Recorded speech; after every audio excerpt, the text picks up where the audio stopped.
se eno ebe krado na fe yede eho ensem ede ababa no nya krado o de me yanko na fe yenhwe the MPP press conference ya enei omode tudwa yenti o explain somebody tudwa account makomako num ena ode epo the finance minister yenti no. Contractual arrangements between Strategic Mobilization Ghana Limited and the Ghana Revenue Authority for the stated objective of the enhancement of revenue assurance in the downstream petroleum sector, upstream petroleum production, and minerals and metals resources value chain. 2. Termination of a distribution, loss reduction, and associated network improvement project contract between the Electricity Company of Ghana Limited and Beijing Zhaochen Technology BXC. 3. Procurement of contractors and materials and activities and payments in respect of the National Cathedral project. 4.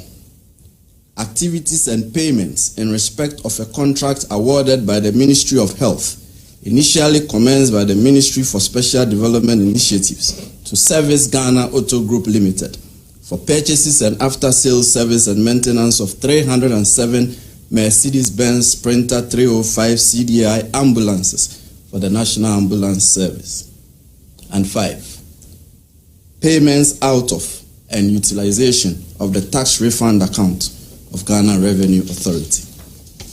Ladies and gentlemen of the media, the fugitive's name is Kenneth Nanaya Ofori-Atta. Mr. Ofori-Atta is 66 years old. He was the Minister of Finance of the Republic between 2017 and 2024. Mr. Ofori-Atta left the jurisdiction on or around 2 January 2025. On 24 January 2025, the OSP communicated to Mr. Ofori-Atta that the OSP considered him a suspect in respect of 4 of the cases described above. Mr. Ofori-Atta was directed to attend in person the OSP on Monday, 10 February 2025 at 10 GMT for interview. By communication dated 31 January 2025, Mr. Ofori-Atta instructed his lawyers to inform the OSP that he was out of the jurisdiction indefinitely on medical grounds, and that the firm will notify the OSP of his arrival in the country. The Office of the Special Prosecutor ono ena ede ensem ede atodwa declaring the former finance minister in the erstwhile MPP administration Yura Kenneth Ofori-Atta as a fugitive. Na sansem kroya manfo aka honsem na nabi organizer ede ma MPP wo mfaso MPP party no ono ene bobo adom akua no ede emma wo mo ono eso press conference ebe chirim se abba adenti ena mbefre Ken Ofori-Atta se oye fugitive yenko ni ntinsema odi tudwane bi wasre kwan okoya wasa trokata asasre kwan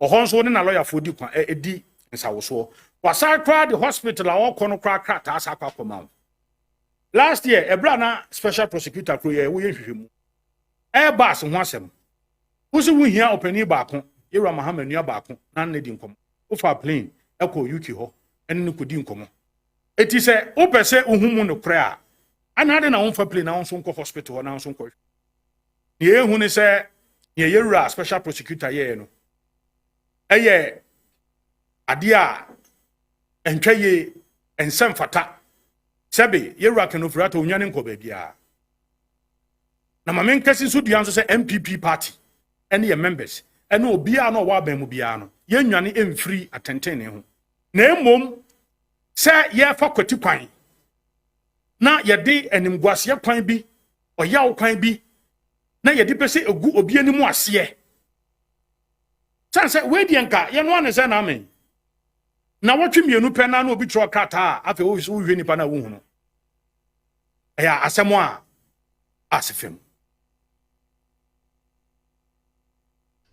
we Henry Nana Boache ono ena addressing ona so ne nsɛmkyerɛfo di nkɔmɔ a ɔde nsɛmi ede tudwa na nsɛmi ba yɛ twene kyerɛ pɛsɛ ene OSP office asaba abɔnten sɛ wɔn mo egyina baabi ɔmo gyina na owura Ken Ofori-Atta fugitive de nti omuchem no se oma bona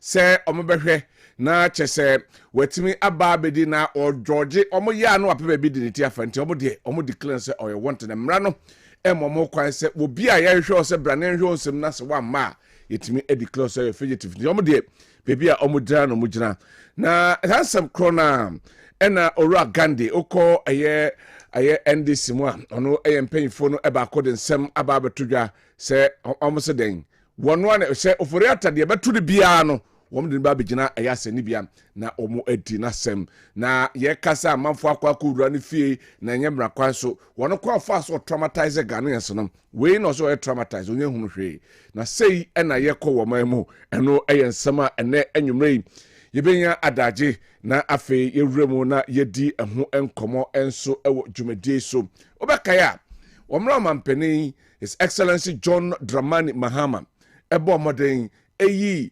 Attorney General and then the Minister of Justice Yenra Dr.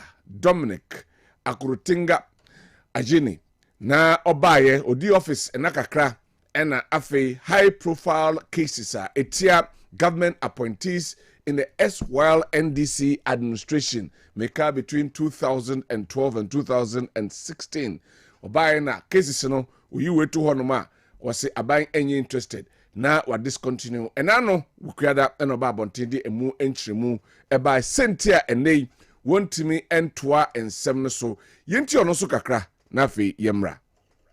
Common sense. In the case of Republic versus Collins Dowda and others, for instance, the first accused was charged with misapplying public funds to the tune of 200 million United States of American dollars. In laying the charges, the prosecution failed and or neglected to take account of the basic fact that it was part of that 200 million US dollars that was used to construct the houses at Shagleme. In other words, the value of that built environment is, in my considered opinion, a key determinant of how much of the total sum was allegedly misapplied by the Honorable Collins Dowda. Discounting the value of the built environment renders those charges, in my considered opinion, defective. The prosecution in this case also failed and or neglected to take account of payments that were made by other ministers who took office after the Honorable Collins Dowda. For instance, the Honorable Atta, as Minister of Works and Housing, approved a payment to the tune of 5 million United States of American dollars in 2017. That ought to have been considered in determining the value of state funds that the Honorable Collins Dowda had misapplied. But that wasn't done. And note, ladies and gentlemen of the media, that the Honorable Atta was never charged, even though the Honorable Collins Dowda was charged subsequent to the actions of the Honorable Atta. So I leave that to your own considered judgment as to why that happened. In Semnibia or the Trujam Chemuna or the Bayanibi, we the Attorney General and Otese or the and Sem Ahodo and so Trujam and Numri Ukadano and Odinchimba. Now the Bayano and the former Attorney General, the immediate past Attorney General, the predecessor. Aye Ira Godfred Yeboa Dami Ebabon no. And some year papa dia babe to join in Chimo there be. And some new one ma we ye film. Ebi wan so no krakakra and sebi or there truck kakra and so ede afra and Timbabe set records street. Young Conentie Ira Godfred Yeboa Dami on also ensema or kan ede eto esemi eswo. By Dr. Ini who exposed the questionable intent behind the withdrawal of the criminal cases. Dr. Ini's unfounded allegation insinuating unethical conduct on my part in the conduct of the ambulance trial, Republic versus Kessben 2000 and two others, is highly disingenuous and rather unfortunately recaps the series of falsehoods persistently published by foot soldiers of the NDC and other uninformed members of society. I must say that I find it quite ironical for Dr. Ini, who is the subject of disciplinary proceedings for professional misconduct, still pending at the General Legal Council, filed by the Honorable former Chief Justice himself, to accuse me of unethical conduct. In the interest of the nation, the case of professional misconduct pending against Dr. Ayini at the General Legal Council should have been determined before the parliamentary assessment of his suitability or otherwise for the high office of the Attorney General and Minister for Justice of the Republic. The facts relating to allegation by Dr. Ine that I interfered with an accused person in the ambulance case are well within the public domain and have been adumbrated in court proceedings.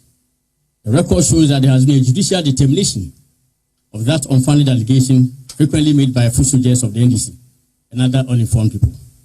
Shockingly, Dr. Ine, the current Attorney General, ignored this fundamental fact in his 10-page press statement and over an hour conference with the media for the simple reason that he knew that his allegation had been flatly debunked by the court when same was put to straight scrutiny. If you would recall, the accused person in the ambulance trial filed an application for mistrial, hanging saying on the alleged interference with one of the accused persons.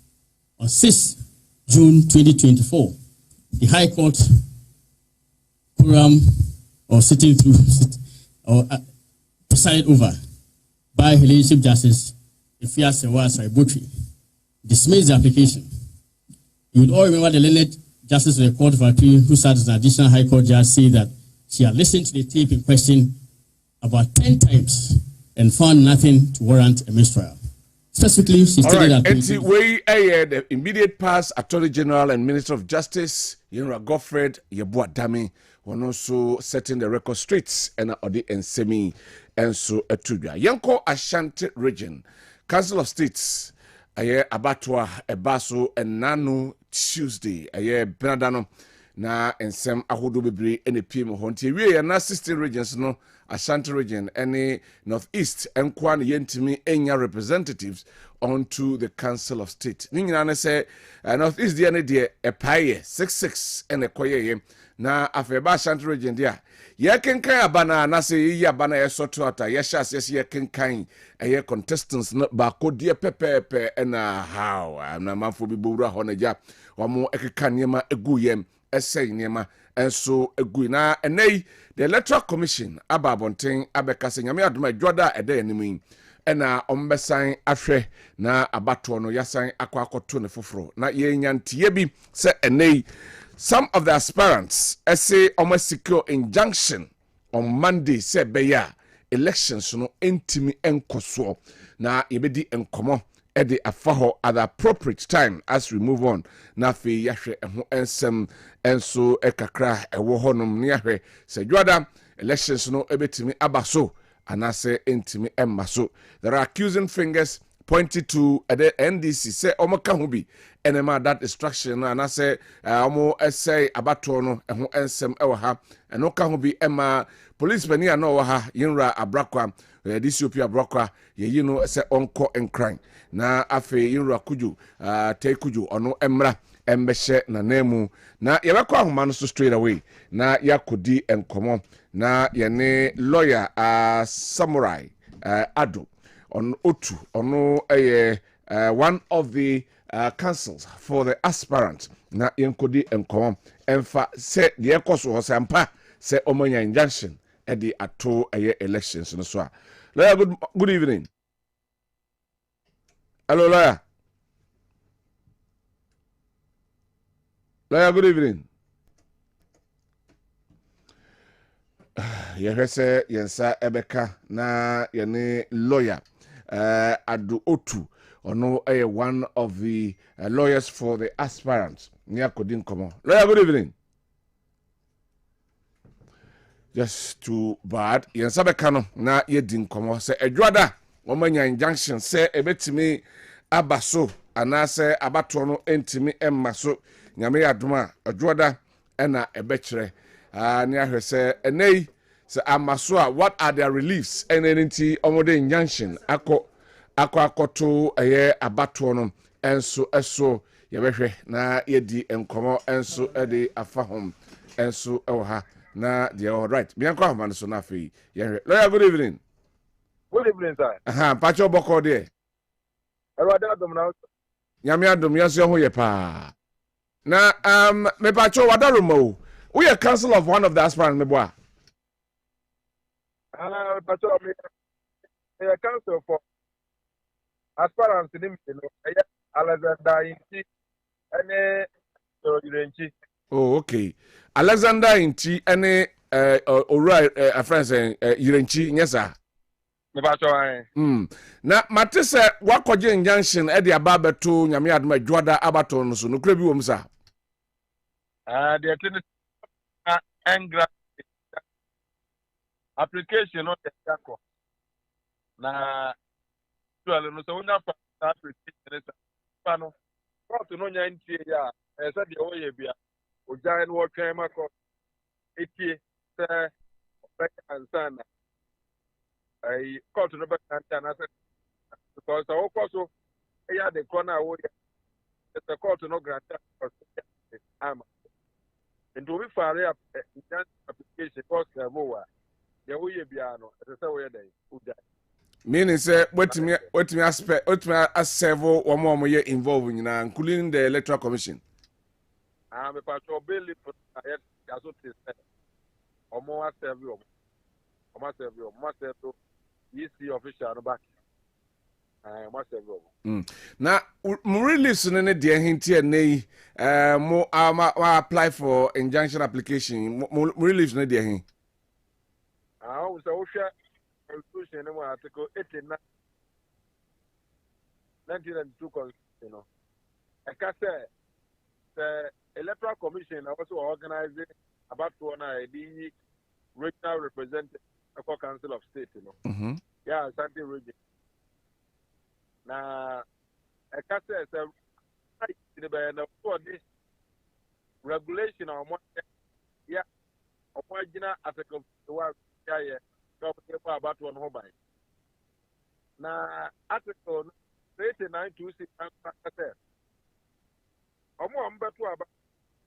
as a member, the Nubia, the Bay in the family consists of another region. And two shall Santi region, what district. Not just district that are in the family. Now, the American acquire so 85 million from each of the districts emu and the first one is to move resist the acquire is 85 million because the one him say but two baby you see no your voter registration you were qualifying criteria of one qualify so that's what about to and you know what will be answer obey a candidate for your interested woman akwanya follow process in it no who say anybody be a better or who for 2 okay now that time no go person papa no won't me who say any pan on better the assembly for one yi wo how who say no no a name abon and obia picture nka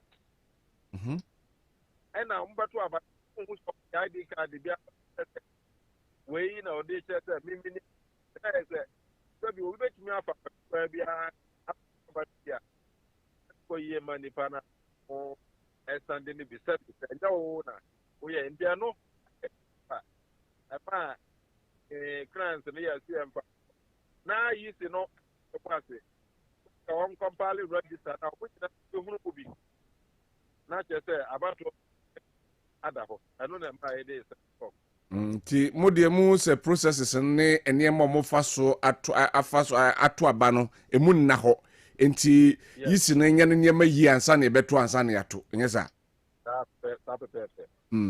asema kodi kodi me nya hwese ebetimi edi nkobo bibredi afa ho nti wo de me mfensia na se court no a ruling na eba bontia na ya hwe ho sem but minim de other regions no say ya no mo ye no ana what de me ko okay omo pass wa omo eye omo selection okay ntimi nka ho no ma all right you any lawyer ebeda se na anwumre ni bra wenya ede amayen meda se pe e jati ko nyina omunyina ajoso lawyer samurai ado otu eye cancer ema 2 of the aspirants na ono enenei omoso omo apply for injunction on the election yami adoma ebeba so dwoda ni nyina ne se the processes are one fast so the college me fa electoral college or delegates na mko to aba no o si emu na okwan be na mo fast so a omo yiye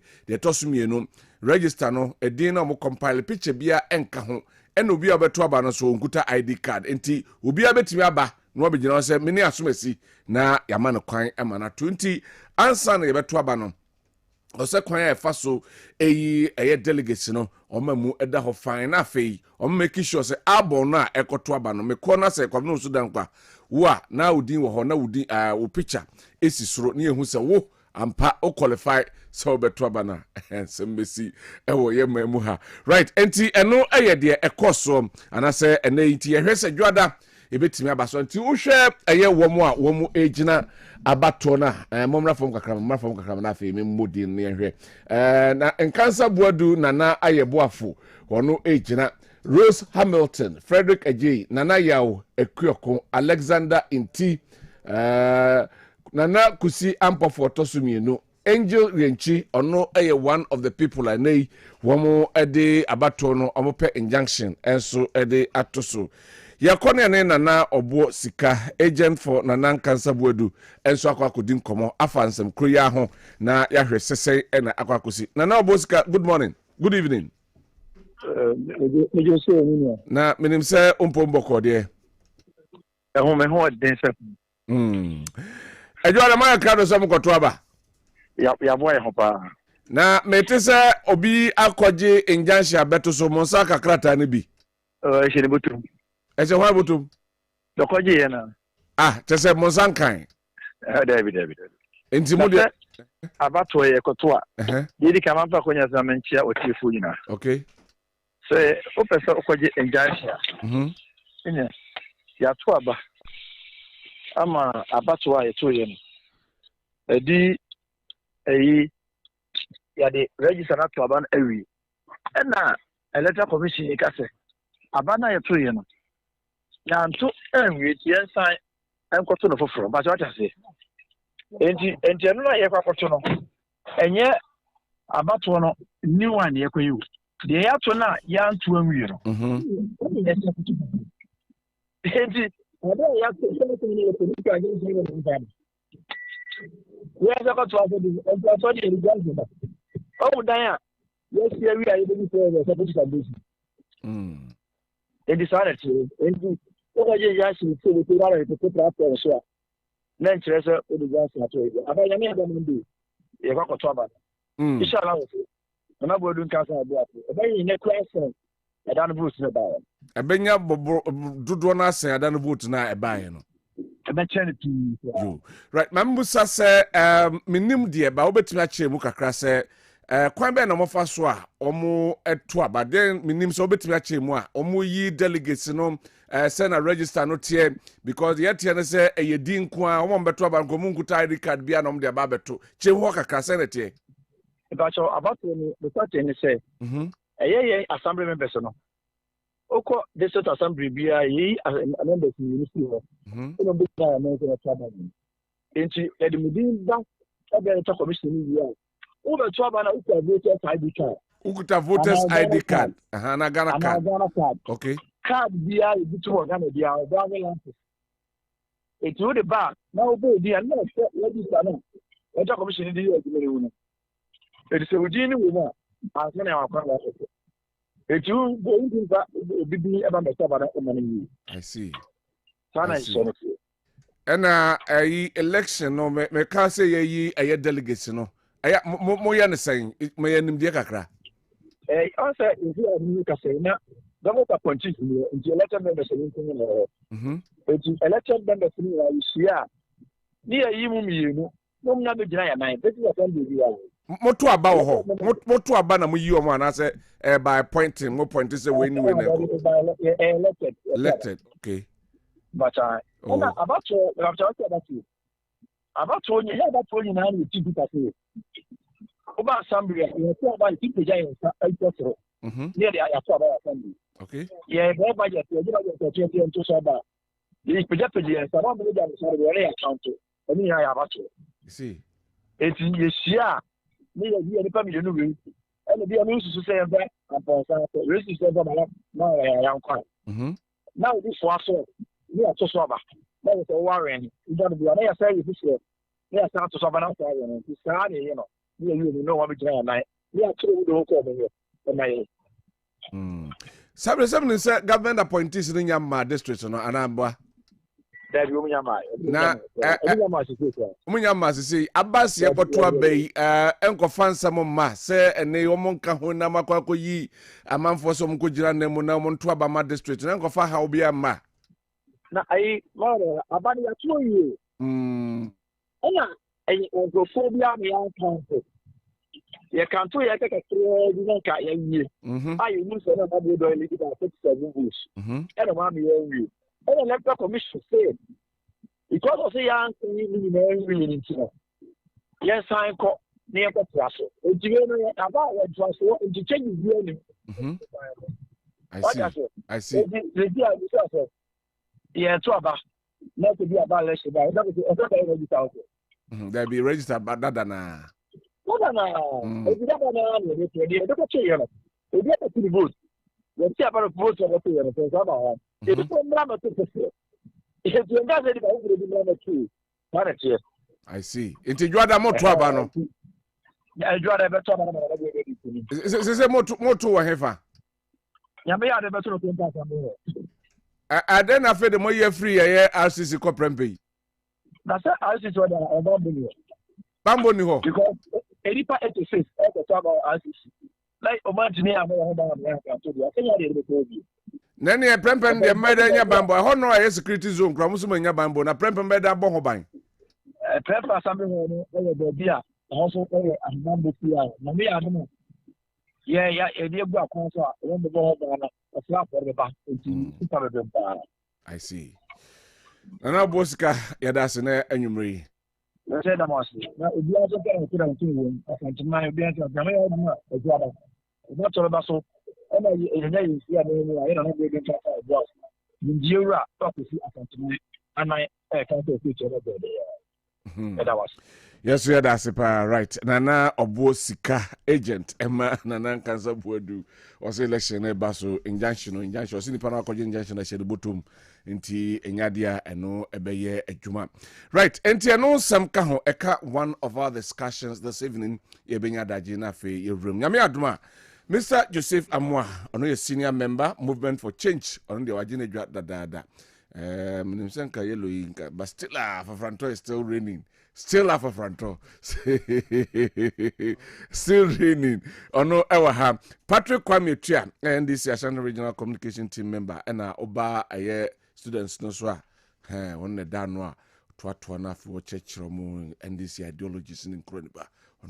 On so ever have. A better than Canada.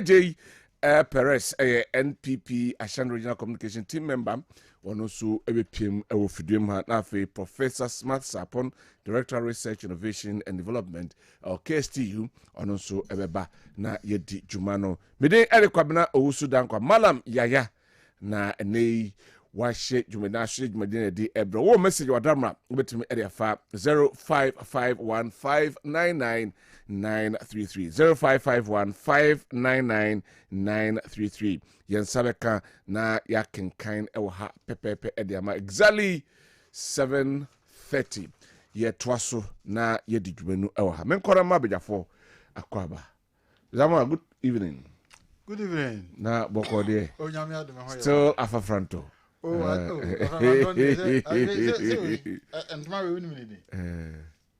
kwambodie Kwame nti ya mo. Me mpato me musam question. You musam question. Kwame ya musa se won ntimi ammo. Na so boy. O mic no off. Santo was. And it is yes. But when you did it, was it now also kind was it. And sound to be ne. O mu ni mo so say bisimi. And one is saying. And one no there say ho dada. Kalam society that someone cross went to me ambo onya no bono na here but I know that that is o baby we are not akwaba Kwame Kodi. Majo. Yeah. Na boko de. Janko pardon, Zede. And from my ball gun and Yanche.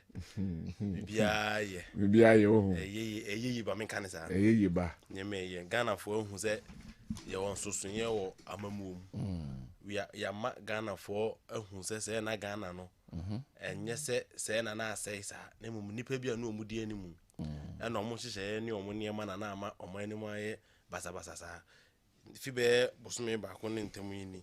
Oti Ghana ha na say oyi obi a opese onye gidi o Ghana mu a. Ya ma ne ma bebre sisi a betima jedi. Na no national service for allowance. Say enye na nado ne ba am kasa asem on record. Say enye mampanyini na nado ne alaji ba omi amebo mbebu ya. Na ka national service de enkamu. National service. Me national service or Cocoa board. Chama 26 need them. But under this government, it be over 8 years. International service. It me could be about 8 months. And I'm better make 7 months. Oh yes. You know 8 years. No, I wanted to say within these 8 years. Oh, okay. What I say. But you buy, no more backlog equal to August. There are some people who are from August last year. Or a national service person no need allowance mother. Now no President Mahama release 200 million Ghana cedis. Ya clear all backlogs. Into be a now I come back 5 months into 715 times 5. Then just say Nenkwanko. Buana come back 4 months, so I come back 3 months. Ya 2 years January. Okay. A 2 year upia de amano. Now a lot of issues are also National Service Secretariat. Unim say number of service personnel. Yetimi aye auditor ma eswatia ma asat now. Ye payment no. You tuya for about 90,000 for but at now obi NTM mu say ninsanka nisika. Okay. And 180,000 people na egusu na no mutuya no. We can confirm say over 81,000 of them na egusu names. Afọ wo de ntia na aba ntimi ntia no. Nsamandi. Ya oma fixed din egu. And omutuya scan anti can you imagine 715 Ghana cedis stamps 81,000. Every month bia nipa bia no more national service woni abamu mpanimfo bi no ma form sa akaba no and that money was going to them. Ye ba ya audit no. Ye yi sa nipa ni nyina free. Sa allowance ya you backlogs no you paid for about 90,000 people. Obia meka say ne de mai. Alright. Woni me ye ma omu nyina ko verify. Every district so obia nko kwa te say de okoji east switch no. Na do set so ni akan. Nti omo ayetua omo ne the actual people ni papa omo ye adwuma ghost names ani pada sani atimi de agum a na omo gisika ni di 81,000. I say 90-year-old be creepy mo ha no gibi. Oh edwom for man nyina onum de na omo ye omba wonche na omo ajo Ghana card na omo aka tro say ye do koya de bi most of the beneficiaries in Pono, they don't know where the money was coming from. And once I beto ya catch almost say do kwaya de bi 700 Ghana cedis enewum but busumi bi abenya trend yes we fa find the what as na jo Ghana card no omo do ego system so this is how Ghana was run but then yatimi aye ama so far yenyi ni nyina mfiri mu and na mo head office there were about 5,000 and I said 30. Okay. Ni SB ye film as at enwunwumre around this time. Na director mo koba sa mamba na Pastor Felix Demfi. Obo adwuma papa. Na no so sabe film a ehun so mo so say another ghost names o. Na say ti omam na mo ye young guys. Near mo opportunity say mo serve or National Service Secretariat. Na mo timi de ghost names 81,000. 81,000. Another wo yakura say be nka fagwe to wen. Egum na 715 Ghana cedis multiplied by 81,000 every month. No matter throughout the year for 8 years. The Ghana yo mo anyway, Kwame Atua ne kohunti. I mean, sometimes. I know we are preparatory grounds no nya. Kwame abutre. Here obeka asema abutre. Right, me to so na fe yenhwe. Ye call the Office of the Special Prosecutor hone ye dey shase. The free declaration of the former finance minister Ken Ofori-Atta as a fugitive. Na oye no anei obeka say fugitive no amanfo a chadwin e de afa ho. Enen so be chadwin na ye de afa sampa say papa no say enei oye wanted say ye hwena say so yare kura ye mfa ne mra na imedina sem na yenka ho so me sha se free Mr. Amwaho na yehwe nsem ya ene eho enko aftermath nsema hodo a epie ede afa ho zama mamitio yo me sha se no kwa good iban say you Iban say man never is. Man never is. Hey, sana ne bro for. Oh, say ko school sana can man never is. Look at somebody like Ken Ofori-Atta.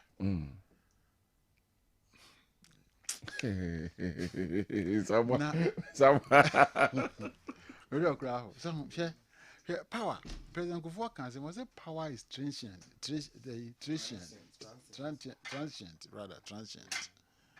A bre yininkaso. Naka said they na papa's powerful pa MPs bear 100. One party MPs bear 100. Sorry, say. You free, you know, president can't say when Kessben. Don't mean you free her. Ana papa eti honoma o ye na adwuma na wono de nia jese onti obi a no ye na adwuma na ne pa party bi send DC fro pa na untimi nka jese so yare o so nyare o untimi ma ndi ye besre amanyofo no se mesre se mo yensua bibi free niam ekoso nyina because Yankopon kire bibi wo mawe mu papa to ni so bia didi agro o kire lesson papa ti ni so bia didi agro bia so bia etnas you know hwe how we live in the life because so we say Ken Ofori-Atta ene e hwe no ndimi nyinitia or something because say na ye no betting no Satan was in a home fan so ya buy yeah ana na de ye fro se bra wo se wo hospital na untimi nkire ta ma beba na we bi a wo no wo wo indefinite how maybe to mesisa ya no jam do twam ke by any case was the OSP also right so be declared fugitive na a house there men na nyadwe o masa ba be kire mu de nti o so fugitive because o say emra makwan say ye hwe o say bra na yentoto ano na wa ma the word fugitive no very powerful a dinner call for me demeaning no ye just a strip no a strip ni grow everything dignity now is stripped. They could have used some another word, okay, but not. Is it not calculated? And you calculated. Say what should done what kind of say be yeah. People know what actually he wants to bring them on to. So, but at the end of the day, you do serious. You see a political connotations. Ni na frame. Now you share compare with us. You bet me a solve problems you always see. Because no question say o man to say you the cat umu a sebi skabia be di umu ha ezo mbe chirichiri mezo umu ba no mba no mbe chirichiri so hwe ya Nana Kufuor time ye di nipa bi koku gina court no me say baba 7 wo mu nyina within 8 years ye di angelo obi a me ho na na me wanwa no wa ntimi anye obi so ba na say oba ba kan je so jam so cement ase because say the panel bokro no dia it shouldn't take you more than 7 years ya undimi fan kan asem se sa na tie dia ene se dia ya hihye se pesi a fight corruption pa se dia ya hihye se ye to abawi a you be make sure say after you know court cases bi aba ya me ho time a ye di be di asem no na etime wie no se sa na yesu etim hihye a part of our mran se yenya political bia to say na ekosu ya yemma time we be di asem na wi criminal cases there also in Yabotre because it's better to free about 99 criminals than to jail one friends a correct person on your way until it grinds slowly 8 years no be abana say grand slowly na so jam so why are you talking okay because so we see the panel at the bonnet there, he has to be punished. We say and granted slowly, but for 8 years, especially when nipa anywhere home, a national interest, the nation has interest in it. Or mine see kana ako be afa. And the intimate town say yen town now back and forth, sir. We say no say sana tia dia na ya scratch my back, I scratch your back nibi. Yes, I am politician be any okro maybe. Because what can I say double salaries be bad, they say about better to 2 MPs. At the background, what I hear and say, we move for a children, we can assembly could day. Emma answer a boom 2 years cano. And now assembly try, Yanti won't be. In Babet now, on or Babe Mramai, we are expecting, say, or no, the name of Papa, best set the good examples. Well, your winners at 1 demand punishing. Now I scratching the back. Now also all scratch your back here. 90 men for movie say. These things must be done with that kind of caution. And the media mean why a case need delay so much. They delay so much in our back. No about the year. Mean the entire most watch Ramokaza. Send yes, I know we are bit near delay Dalisa. There is a wow, that is the issue. That's exactly what I'm saying. To the Nkayampe date, time, and man time frame. Within maybe 5 years, and I say 2 years. Or say the assembly. You know, so kitty. There be I am Frasem no. The Frasem there be I in near Johnny be 2 weeks, 2 months. Nyam frey. 3 months, 4 months, nyam frey. Fast track high court in Fast track a year by around the Nazia I send love with the by a question the woman started no more than Argentina, Obiakoya dear Intimiana, yes, 7 years near Tiasam and can you? What's a criminal case, no, a grinds slowly. The grinds slowly into the wheel of justice grinds slowly. Yes. The adjournment to be 4 months, 5 months, that is slowly. The better to make answer maybe. Anyway. Because say Oman and the break, let's start to punish leaders who more in Muna. How about you? The Bianamica, Hania Bridge, there's no difference. The only difference is rule of law. And near my woman 1%. And they say Hakra was watching on by any entity and MA. And near my one woman 1%. And so woman, my sister and Tina, and no be a best with Jan Corner. Say, I try to see a mirror and go by in droves. Go the ship to and go move and no more. When near my young one, or Singapore, there be Singapore. In Sio Chromacra, in Sio Chromacra. Woman airport, the Changi airport, at Apostle. Woman if she will chrome honor. And so she will be Omijina. Because a Mraya Juma. A Mraya Juma. You didn't times. So we be a dear, maybe I Juma. Ah, you be beer. Her none may call baby, because Madame farm. Because far booby. Because test here. A buono iron. We don't expect to say iron with me pure. Iron. Sa buono kese my own test van. See, iron content is 60%. And a buono. Unsu se bibi bit me pure ho baby I call him. I didn't need no Ghana hesi. But all because say yam fam ran ye juma.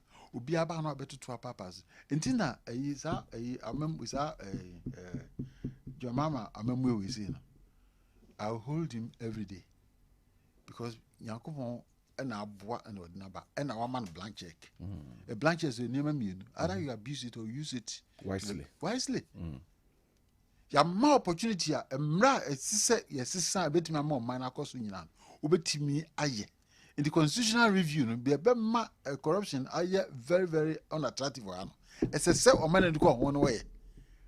Then yes, will be bonta and one number because we're here when the Canasa. Sadia why? because okwa abrijida omo suro mbra no pa ye leaders no 24 na police, the military, the politicians. Womusrom any ministers here. Womusrom ran through bia. Ade kete obey no. You nya chinisi and straight away. Wodo akomi eto. And sakra na bro proski. Yeah. Ade ne eto ne atena ho sa, ene ayi sa ne yi dwato ahene fo. Na se bi yesi ana dwato ahene ko enimu. No akoka na etwa. Na yen timemfo no na bia na yebre. I think we are past that stage. All right. Into the OSP, you're not there. Say, next time come here no man. No abano ababe ya. Obia should not blame him. Obia should not blame him. That's how I see the whole thing. All right. Thank you very much, Kwame. My professors, my support, Prof. Yeah. Good. Nice one. Kwame. Meanwhile, the OSP's stand. They say, oh yeah, they please my buy aba. Say be ya musume oh yes, oh yeah, juma. Me who say ora Malabama babonte say NDC for so show. Said the MPP for no. Musuman hwe no man to mu ne ya. Sa na odi ebe mamitimo. And they can Ofori-Atta, former finance minister. Yeah, Oba Parliament now born white now put on briefcase now putting quotations and now or canning yourself now. And they say a fugitive. Not you. Well, I mean, chow. Na ya buy nam national service. Hitting no hitting. Maybe I knew. Can do the area of air. Or they say if you're on neighbor, area of air, make a chance to many virtue. One will be a coyer for what did let's say 200 acres or the coyer food. O capacity of it my year food, 10 acres. Now, also, what do 200 acres in India? So, I spend 30 million Ghana cedis in the ado assassin. Was to clear 3 times. You go ya a few hours about 15 acres. Now 15 acres. And then I'll clear 200 acres. Was it no? Those win now assassin size. Child, any more to Ghana, and he spent 30 million Ghana cedis in carrying of the land. Yeah. About one Ghana for 20 and was an MPP for ya no. Ya NDC for ya Juma see a petumi. But send a young couple of work for senior young crumple. And these are the things. Nyakopon to so show almost 1,000 go for mu nipa as a mom ben power. So some of these things yakoya nimu no abeba bonten obehunu. Mastercard has spent close to $3 million on NSS farms. Farms anyway. Mastercard crown on no private partner no. Was spending close to $3 million our national service farms. Farms and food away. Ghana government Emma almost close to 160 million Ghana cedis. National service. So I'm to panko yefu. Yefu anyway. Just said. And somebody be on. But you. Oh yeah. As time say emre ko na nimu no. Emre ko na. Afena yehu enema na APP ba. Afena APP ba. And you bring it. What is it? 30 million cedis ya. What did that assassin so? 300,000 now can 30 million Ghana cedis. 1 million. Sa 30. Or the do assassin so able assassin over say close to about 100 and something acres and do 200 acres. The education house say a phone now here no is getting to about 20 acres. And it's over here 20 acres of I don't know do assassin is winning na. Ya kwa yeso afu ya busa ra so do here na afu. Yeah, as a federal rules. Like who? Roma 1 acre be 1.6 million $1.6 million. Ana do he. Hey, national service so on machine bi na etunsu. Me what am ba me de anu wi. On machine bi na etunsu no. Okay. China for machine bi na nam ko. Om de bi ba for NSS. E be duru office why ehun say machine na ba na epie ko ye no. 2 years ni. Last week ne kwachi machine no wo Central Region. Obi kwa ne hu say dam ho na oyi NSS for na machine na am open and am how. And ye che no mra ko si so adru police station. Oba NSS there is no document about it. Some machine no etunso, some machine no etunso ba kwa say no moje. It has worked for 2 good years. There is no record about the machine. Say the one person akura ba national service. Machine no kura ye humpo and to say ba kwa we and ya trace akwache ba kokura de ba asatana ye hu ye tu. Enti say we penny near the institution ma na kotena wo boss abrere ya. The time will come. The wheel of justice. Almost grind slowly. The time will come. And somebody be how we Ghana near the 2 anymore. Now also I judge no the kind of people are more than Ghana come out. Now you no. And come out about ye na Mr. Moeka can Ofori-Atta how powerful he was and those things. Power DS son senior a why no I am beru.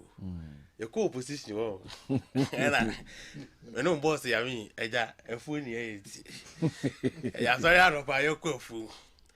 Now or deputy minister no can't no use wash at ya na patasi for you wow and I see a packing chair na ya packing ya say current deputy minister dey na so okwa hinu na moto dey na moto ki na ya packing chair na twa we say battery ka we na mti Although the car, okwa we just say you get this. You know no. I say ka we na me na mti we na ba e say me tumi ho na e dey if say to me as and to me so entena ho da to nya power udi power na wo kai say china beba power na nye den enu nse mentina omo nya to me omo di bone ni ade na omo ye monwa no especially political power yi mu oti so kra ye tu na say ya ba ye say one man tabet na twam hey enje bia na be to ba na me to na me so nya me chinwa yi ni kakra na e kontem dodo ye ba power ya one man tatwam one man tabet twam enti oto ho sa wa ne ba ho so ne ye kwa akoto aba and in elections anything can happen so unya to me know how you do with people because ke we do almost say enipa a okosora ushia omo na oba so the way you do with people no ever come back to you when the power is no more can Ofori-Atta say mbai manya MPP for omo cry e omo de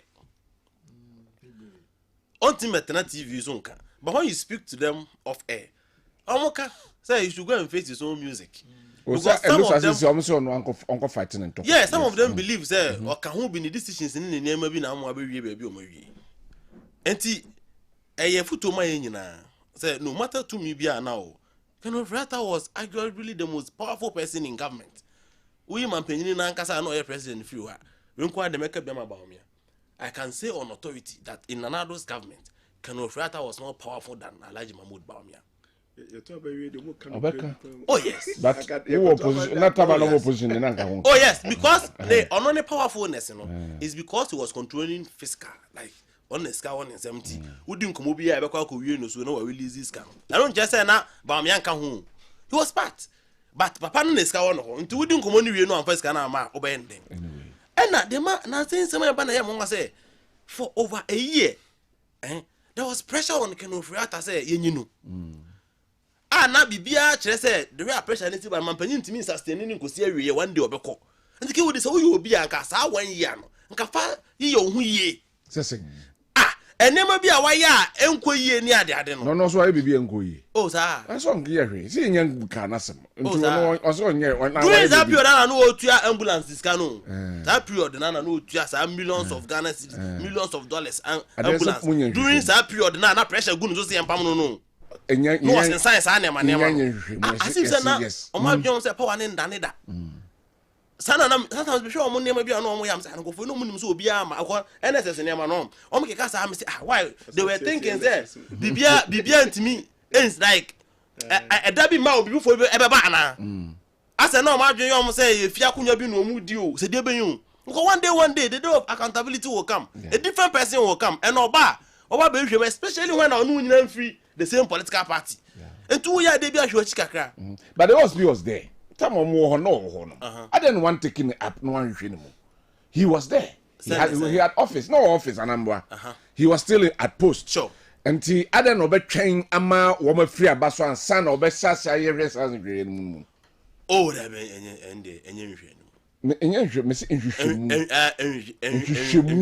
says time I buy no na that is so.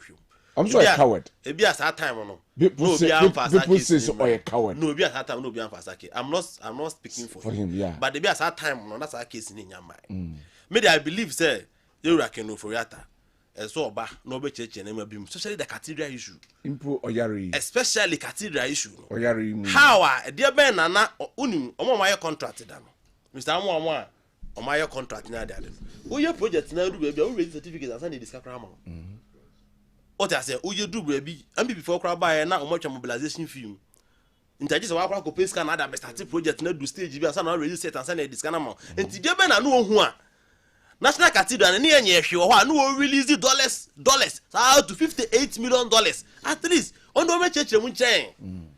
Say, dear Ben, I know what they buy. I don't see a Ben, I know what they buy. Chess said, you may be cost for a while. No, the Jinas who releases us can Jinas who release your money to $58 million. Dear no who ye. At it Ghana phone here and church, one don't omit Chemunche or Chemunche, Renes or West Akotana Budichua.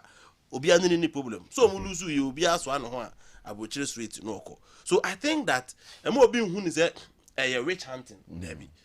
A you be a day a buying a Juma Shanensa. Now I call. Neni pe bia hu ne ma bi wo ho no mo se yam omra no meyi ni ho ano. Okay. That is how I tie. So obanes asem ne bona. Ye de ewra atofosin ekoyi. A ehwe mu a kire ye hu se na bibia animu. Anya na ne hu so wa onam. So the fact say ye do akokot no je say ye do kwakotu.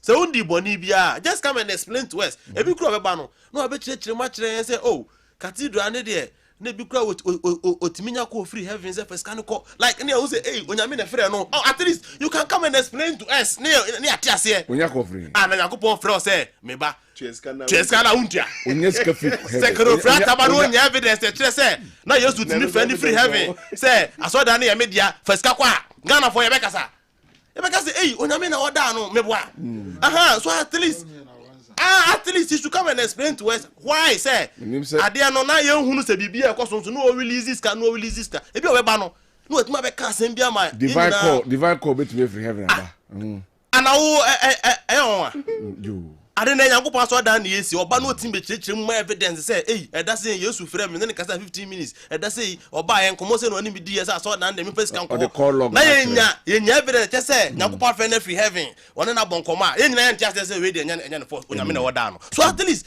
you can come and explain but dem obi anya na agent say rich hunting in fan jeshi yen Ghana for ye hia chirechire mu from the PDS me see PDS there. As I say, ye force to mamma be chere how ye see can could do on the ye because I oti yet hey near than Kessben media amount. Now running for 7 months. Now dear Chinia say quiet fast with them Kwame to and yes, I did them a profile. At least it is fair, say. Kwame to a say within that 7 months. This is the revenue I made from Kessben. Me running the same, me tell my focus say as at now, PDS for accounting to Ghana. And Ofori-Atta was there. Supervise all those things, so at least it will only be fair. Say, on my church match, say, PDS for no. Now, Omoji revenue saying, Scassay ne could do one more. Despite so much fraudulent, you know. This is how they managed Yesika 7. Not Ghana for at least young who they acquire. So, can Ofori-Atta there? He has a lot of questions to answer. I don't just will be harassing. You should come and explain. Or Chiramu na ni who so to say at to force here. Anyway, thank you very much, Prof. Yes. Yemra OSP, a declaration of the former finance minister as a fugitive. Who busy with Bubai, another parliament, or say, or the Wakura, or Bubai. Oh, yeah, parliament, they see parliament and now Moka. Parliament, was it, or the Wakura, or Bubai, what too long. Good. Good in it was a studio, Mamuna Majo, and do also I share in free. A chichi ne benche. Yeah, movie biaju. My brother, Mama, and Nanaji Yakwaba. Nice one. Perez. Minister Perez Cadino. Akwaba. Before Nina communication abonus. Pacha Nunya was 1 month. I know you was I know it was some. Nana Jane as see or just number 9 or pass it to an no could defend it. What shall I say about just me? Oh my God, you can come back. No. There's a new Ghana we should all be proud of. Yes. Oh, there's a new Ghana we should all be proud of. What I say? Yeah, the chairman cramable. First Ghana. This Ghana. There's a new Ghana. And that's what Ghana, it's your NSS area from August, ABC Ghana, Ghana, say yes, I'm on test message as I for the delay. Won't be that. When you inherit something, you inherit both liabilities and assets. Yes, I promote also delay there, but meanwhile,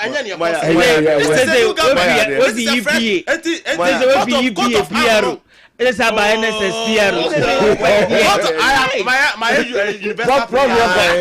ambassador at large. Yes. Good. Obaya dear, NSS 4 days, I think so. Musa Abasobo. But also, I met and I made the pay Hajj for no reduction in Adi, no matter how small. Yeah, about 13,000 reduction. Moya Becca. Moya dear.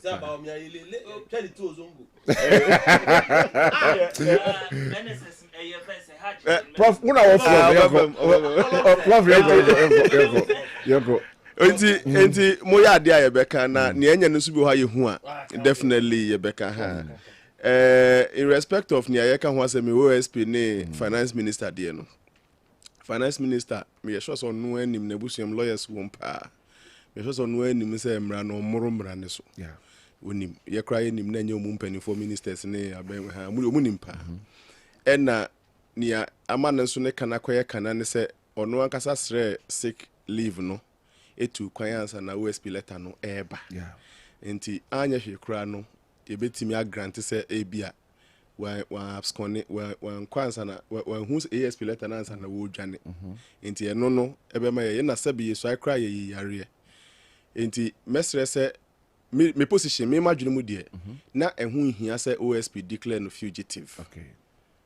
Sincerely speaking, about the happiness and yet and enya no kra na OSP enye no kra se o letter ne coin no atu kwan na enye no kra se or no was quite twice, one from the chief of staff former, one from the current chief of staff enye no kra na so was our information with you na say the lawyers and so attended to you send ya wa wuji to mu no and you're declaring finance minister fugitive for me enye papa ama enye ye ho sa ebe ko wie sen ne ba ko wie an say asem ne ba ko pie court obe church ono ne die mu his case will be weighed against the law so hu sa being balance na ya nesi court no ade na ne say emrada ho ena ne awaye ne nso nie ye de ne waye ne to one side of the balance na ne ye de mra na to the other side ne ye weigh se mra ne kose na wo de ne to from peche se mra na buabo wasem ne kosoro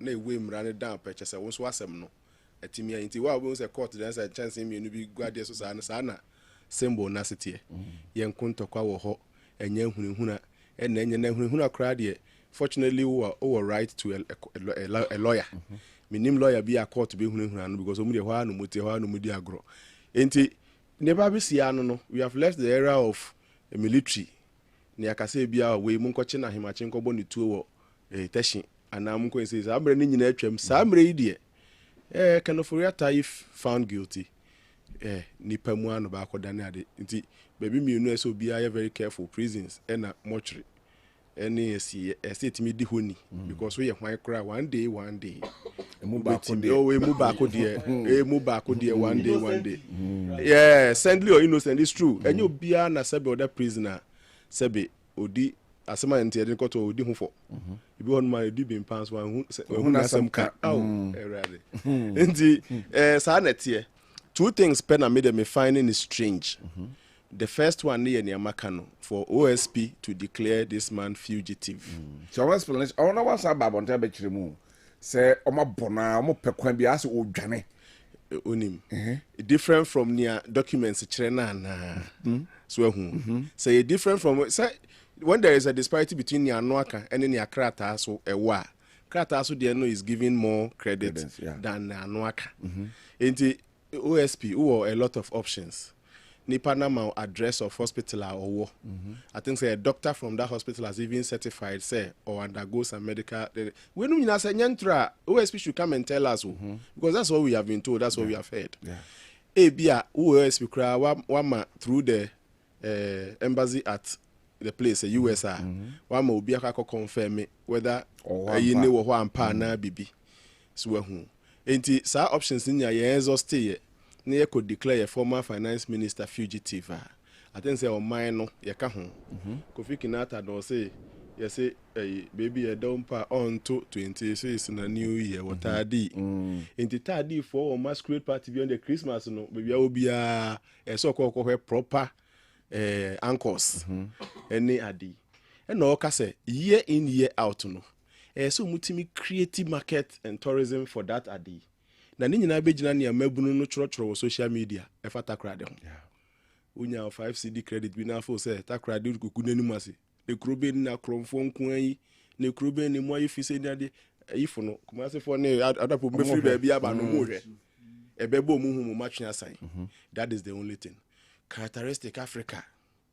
Ye begu wani masiansa ne di wasem kura wie. Ebi nem say OSP ye no.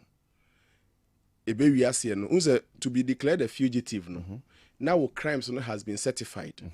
And na yehu say wa abandon the cause of justice. Ye hwehwe wa yehu wa absconding knowing clearly and accepting or admitting your charges. You open your case since why you then you declare a fugitive and now bibi. And so we them say enye news our level now can say declare a fugitive no.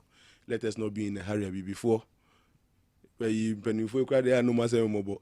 You be the from a chrome for crowns and no matter crack or court. If we are seeing near Befro Chromfosis here, Africa, Ghana, near the be name say, that I have a challenge with. Mestre say on Mrom Rasu and on Rakasan himself on Mrom Rasu.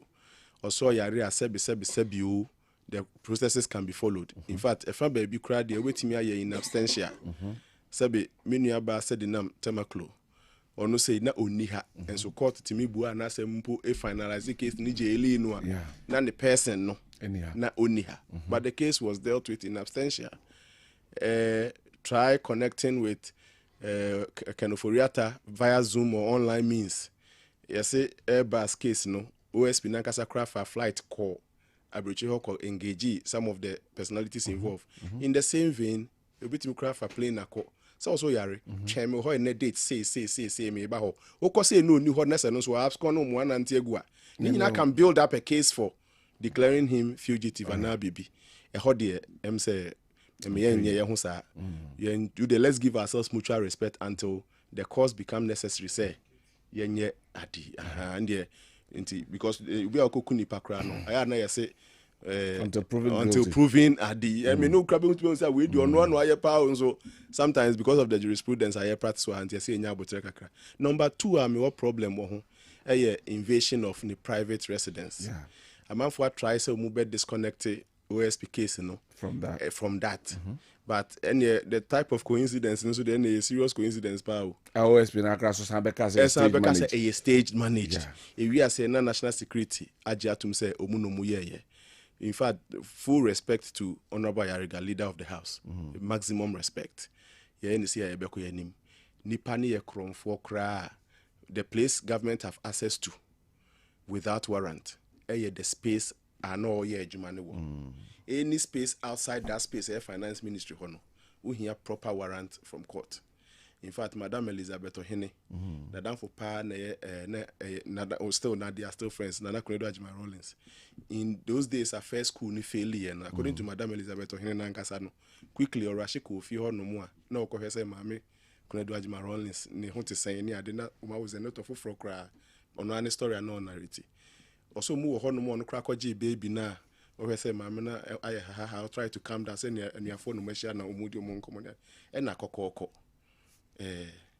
Ebi no mu aba omuba bebo search ewo John Rollins fie and na mami unu aba na Najma Rollins Sunday as a wife definitely should be traumatized and mami Elizabeth Ohene na age na mu aka say oh na mu warrant wen na we ahwe nim even they as military men went back they didn't force their way because they realized mami no be sa question so even in military era they had some respect for the law, at least some level of respect. Mestre say a BNC bills, leader Pahuacho, as a 2 country baby, Umukoye no so yehu nipa cross yankase bibia yera ofi ho besi ne umanfo bi a hwe as far as I know obhwe nyira ye besi nti just a bit na man NC bill. Those are the only 2 issues I have with at the OSP the any day or the powers no name say or the ye hey wama am crofanya no asema ka too much sisi no sabio na Ofori-Atta wa ba munti e na wantimi anka na asemo ana because PDS enye ne ambulance nsemi enye ne ni aka ba SML ni adi nyina mo kan nyina National cathedral ne nsem ne kra de me sure se beka ora for report na akoma mpani ho ekọ attorney general ho no enti minim the charge itself because cathedral the end definitely Dr. Ayine will address that because the handover report ni nyina de amano ni nyina ka ya odi kaso ohwehwem enti wa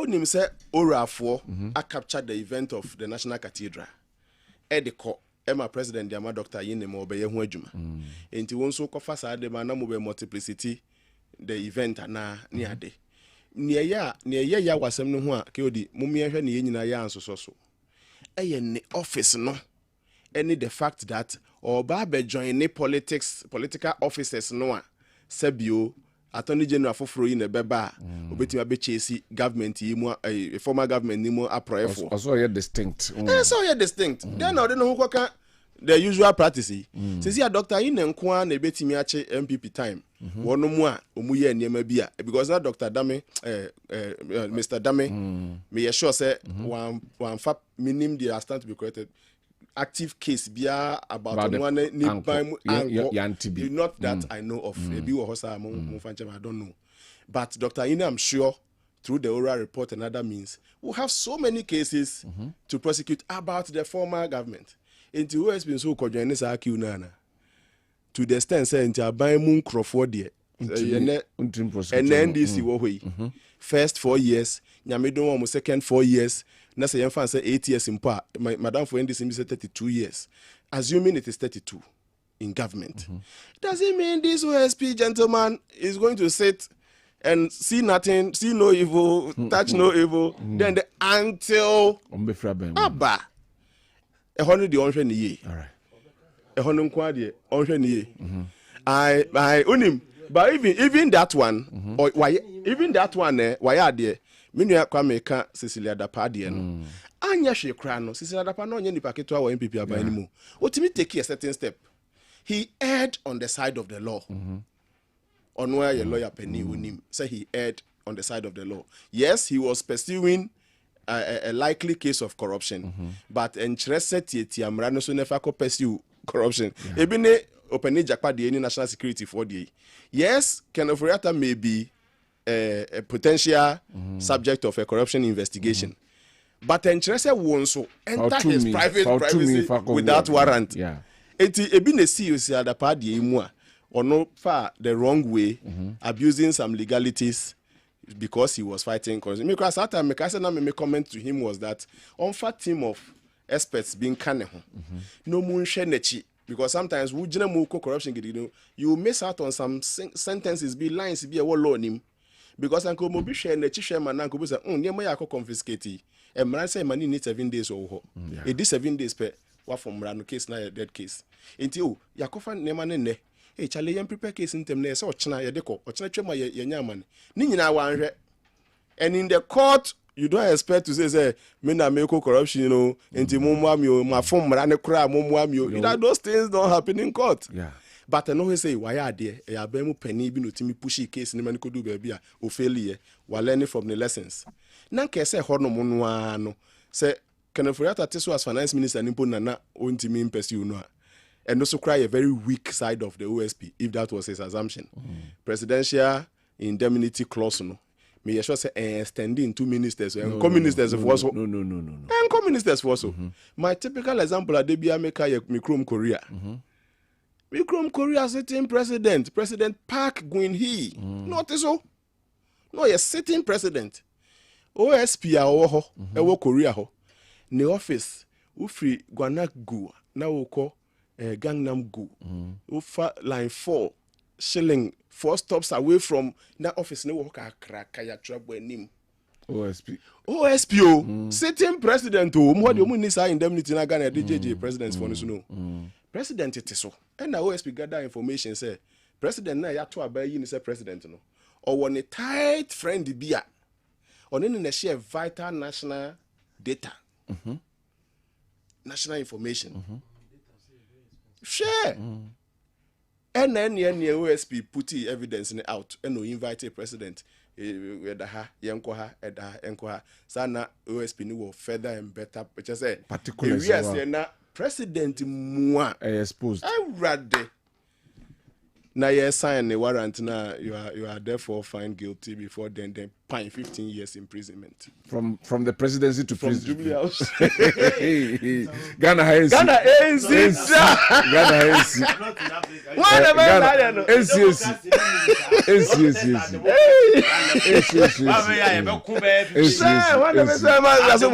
But from the presidency to prison. Yes. The democracy in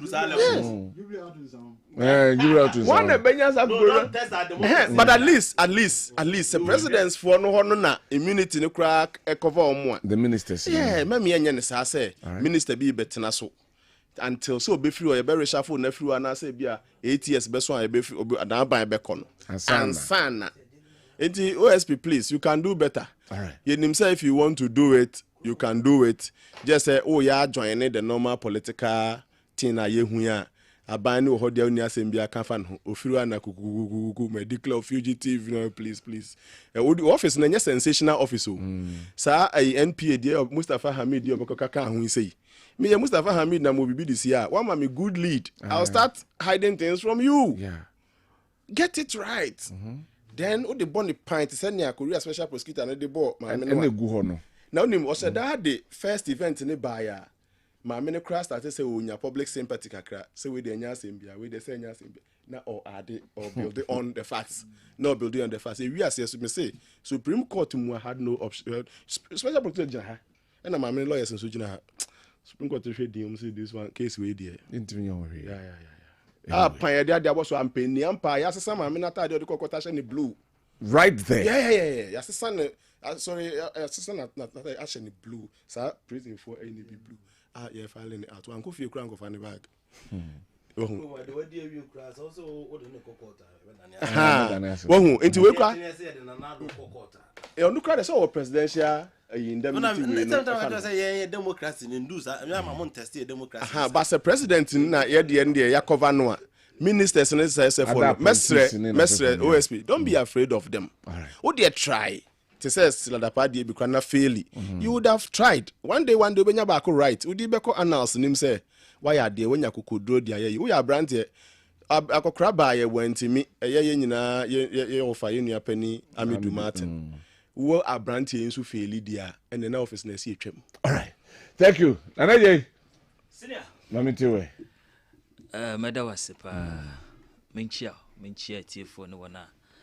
Wajibre a wo hwe ukase fidie na mefa kwenya wesunchia aye Ghana mampani awotwemu koye His Excellency Nana Dankwa Kufuado de nchirima ebeda nase na so aye the former vice president and me no kase Dr. Bawumia Kasa of Harvard University Dr. Nono we are senior doctor maminchia no pa wo bibio na minchia aye miamira chairman of the no kwapia kuka mamichia no pa obibi o ne regional executive somo mantem haseye na KOD rahosem ato ye Ghana ene ye besoria no pebia no nkane edundum yi saa aba KOD me no kase generator ana plant na mudi ejuma mebua plant na mudi ejuma joma hama bebium wa bebium John Hassan bebium or the Dumso Assam baby. Dumso Naba. Or Sandy Dumso Abba. And dry Valentine Day. And dry Valentine Day at the 4 that a month for Germany. Now John was saying Dum Light. Not John, I said Dum Light. Dumso John Mama Sanko for Dumso Babium. For the past 8 years, the NPP making sure say we keep the NSS Neka. Maybe Casa will be unfilled. NSS Neka. Casa, let me do. You see, and then me be here. Kumasi kesi obefa be bia esum na ohoi aden John ene ne ndc for aden say yen too free and yen for mine mamwana yen comment topic that's mkure yen comment topic KOD na metie kwa me na NSS goes name say na ye masa mutumi ji obia Hey. Yes. Sir.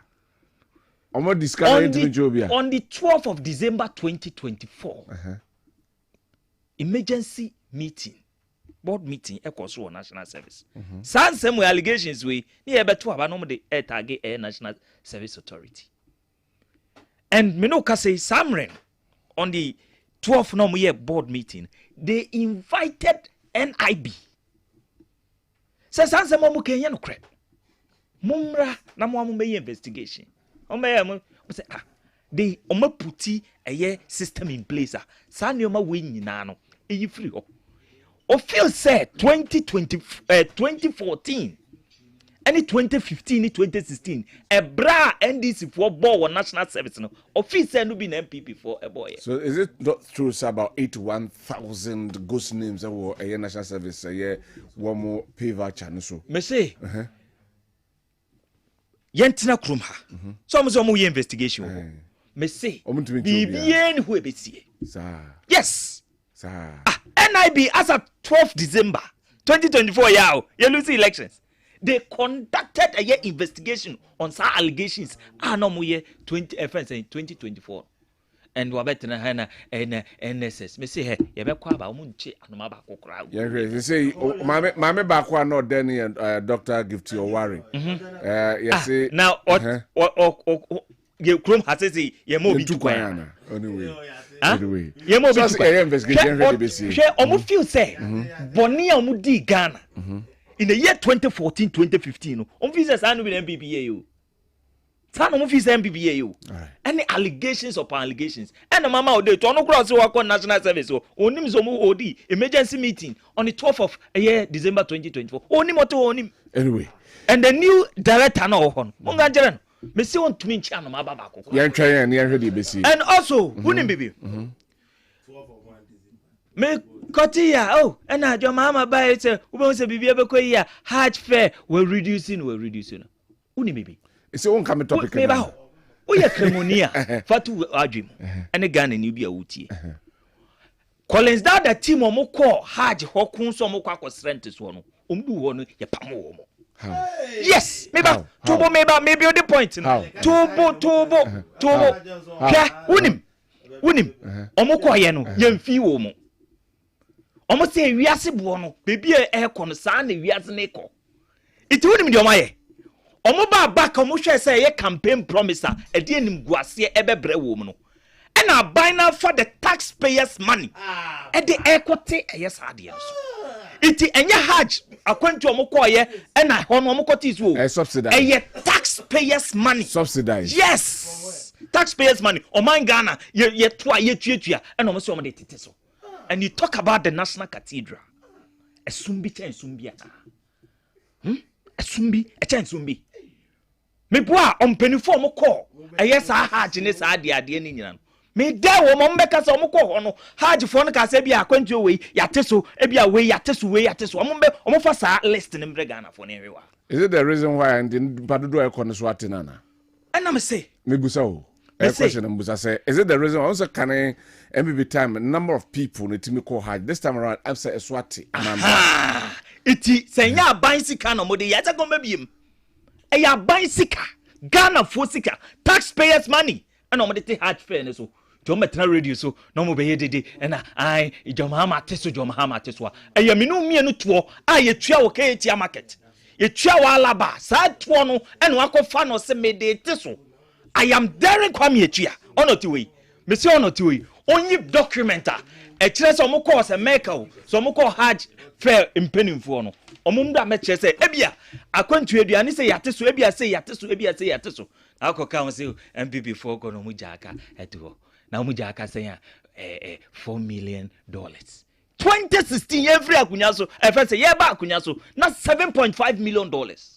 E ka na mu jato e hajo. What are you talking about? It's Mamu Kaze Yati Hajeso, a taxpayers' money. Minimum wood jum, Makola for, or Mokakawa yeteno, and Yadia Quaco. Yeah, just a special prosecutor said ye. We declare will be wanted will krumha. May Macas a special prosecutor no, when you serious. Onye serious. Onye serious. Na mo hwe na manetena ho. Mo tena ho. Mo hwe na manetena ho. Me say onye serious so be fight against corruption. Okay. So what I say. So you serious so be fight against corruption. Nipa no okrom ha. Asema a wo ka ho asem SML ne ho asem a wo kai. KOD. Esi year ben 2022 2023 2024. Ye yi the free finance ministry ho kra no. Na how many months? Almost 8 months of cotton fee. It is so feel say why ya the boni bi wo ho a. Then na una wusuru e wo kro we mo. Then na wusuru. Oka se mo ko fa. So we say mama na sa to anwom no ankwa no ma. Special prosecutor no. One guy has special prosecutor no be media adwuma. Because I think say no na be boa no. Because bibia na wa running no ba media no na wa be kasa na wo baba besu ene sa ne omani na the issue is papa no ofri finance ministry ho 8 good months and san ye elections. It is a why bibi bone a adenti na samre no wan fana kwanko gina mranim ne and also de ni ko gina mranim. It was seriousness na wen. O seriousness na wen. San hwehwenim ni favor yi bi na wo pe no. And is if when yasem. Mo ba mo man entena ho, mo ba mo yini free ho, de mo be ye bi enya yasem. But so say Ken Ofori-Atta ye bibia na Ken Ofori-Atta wo krom ha. Say wo se me kwa kwaje me ho ayarehwe. Na me kwaje me ho ayarehwe. And the special prosecutor person kire Ghana for say we a doctor, we jai maranato. Onu no tumi declare obi say o yare anasa wo nyare. Sana special prosecutor person kire e wo kro we mo. It is say Ken Ofori-Atta ye bibia. Ken Ofori-Atta nyane nko ba bia o. Bone be na wade we ye wo kro we mo. Obia ewiase nyina ba na baso as the best finance minister 2018-2019. Ewiase nyina World Bank IMF ni obia ba na baso. And the special prosecutor kise jaben say oye hwani oye ohia no oye wanted no wadwane agwahi 2nd January no free crew we mo. Say me kwa kwhwa me ho yare. It is a special prosecutor who is serious pass. Who baba be show who o baba ko etia kita hye ne prayer. Papa no wo krom ha. Say wo koya wa be gina gire. I say e court da ho abobo. And a special prosecutor ne de echicha Ghana fo asokwa. It will ni bibia. It is a message so you serious about fighting against special or fight against this corruption. Uche Dr. Mustafa Hamid. Nensem ya wo de boni ya. Say $1.31 billion billion Ghana CDB or misusing no say why any day you. It is also one year investigation. As at that war granted a year offense saying it's a press conference no. According to Dr. Mustafa Hamid, no so on for be amren court lawyers in fact she mereno. Unyan krate BF special prosecutor till date I no work say. It a ye dede hunu bi na o ye twetwa Ghana fo aso. Ope favor e wa ban fufura wa ba mu. Favor keke. And as kise jaben ene no crofo o ye de ope. It is a who is serious so we fight against corruption. Ye bibi ni ehun se omoteso no ye bibi. Omoteso no MPP teso no wa nya hwe. Ye ko trave opposition a esanse aban fufura ba no upenim e wo omanim. Iti ene ye wa nipa bi wo ho a o ye big fish. Medem nsako tachina and this fo nyina bebo mi se bebo me chidom ombe dede e wo ho na weche sam iti Ken Ofori-Atta it say MPP fo bi sorry say yempenom afi so omanfo no bi kasa e wo no ho nti enne ma me fa ma asem ko duedue first say Ken Ofori-Atta so that menya favor no e wo manim it is a kisi jabe me so ye serious pa so be fight against corruption. Thank you very much. Please, didn't the President Mahama promise to reset the country? There is every indication that this Mahama government is gradually failing. So anyone who puts his hope on them, do that at his own risk. Kwame Takwa and Odiwe Abraying and we say good evening, Mr. Host. When former U.S. president came to Ghana, he told the president in power then that comes signs that we should allow our institutions to work. Is Ofori-Atta above Ghana's parliament? Is Ofori-Atta above and Ghana's parliament is wasting time discussing at Parliament House. In fact, Mr. Oates, ask your panel to define and educate us on the duties of the Ghana's MPs, because I think the way they are going about Ofori-Atta's issue is useless. And I feel workers and Odiwe Abreseke, good evening to you and all Hwidium citizens and Modern Chimudahine Nana Bwaji watching from Hwidium. But these politicians are full of fanfare and childish talks. And that's man, Ejabin needs to go back to school and learn more, because it seems he doesn't have. Oh, please. Oh, please. Oh, dear. Excuse me. I can't read that one. Barowski was someone who promised. Someone who promised 24 hours policy is now laying off workers. Ghana for the NDC government, I say.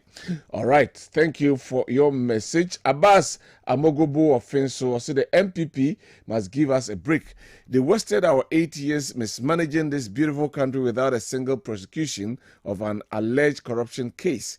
They should better keep quiet and allow the nation builder, John Mahama, to reset this beautiful country. And also, Edia Ode Abrayan or say, in fact, MPP destroyed Ghana. The Achem mafias, I thought Ghana belongs to them. Most of the MPP people are happy about Ken Ofori-Atta's issue from Sekabis. Our new Edubiase Zongo and Odiwe Abrain and pay 2 p.m. And so EDB Abrain. Now the 2 p.m. Kenya say, let's all support President John Dramani Mahama, Abebu Mahama, to build Mother Ghana, because I believe he is the nation's builder, and I know he will deliver. And also, Edia Ode Abre and Enyumri, and so, and no, make it to be pet, Nafi and Samra. So I find it very difficult to understand why and how thousands of names have been detected as ghost names on the National Service payroll. Is the NDC man claiming that no national service person died or traveled when they were doing the audit?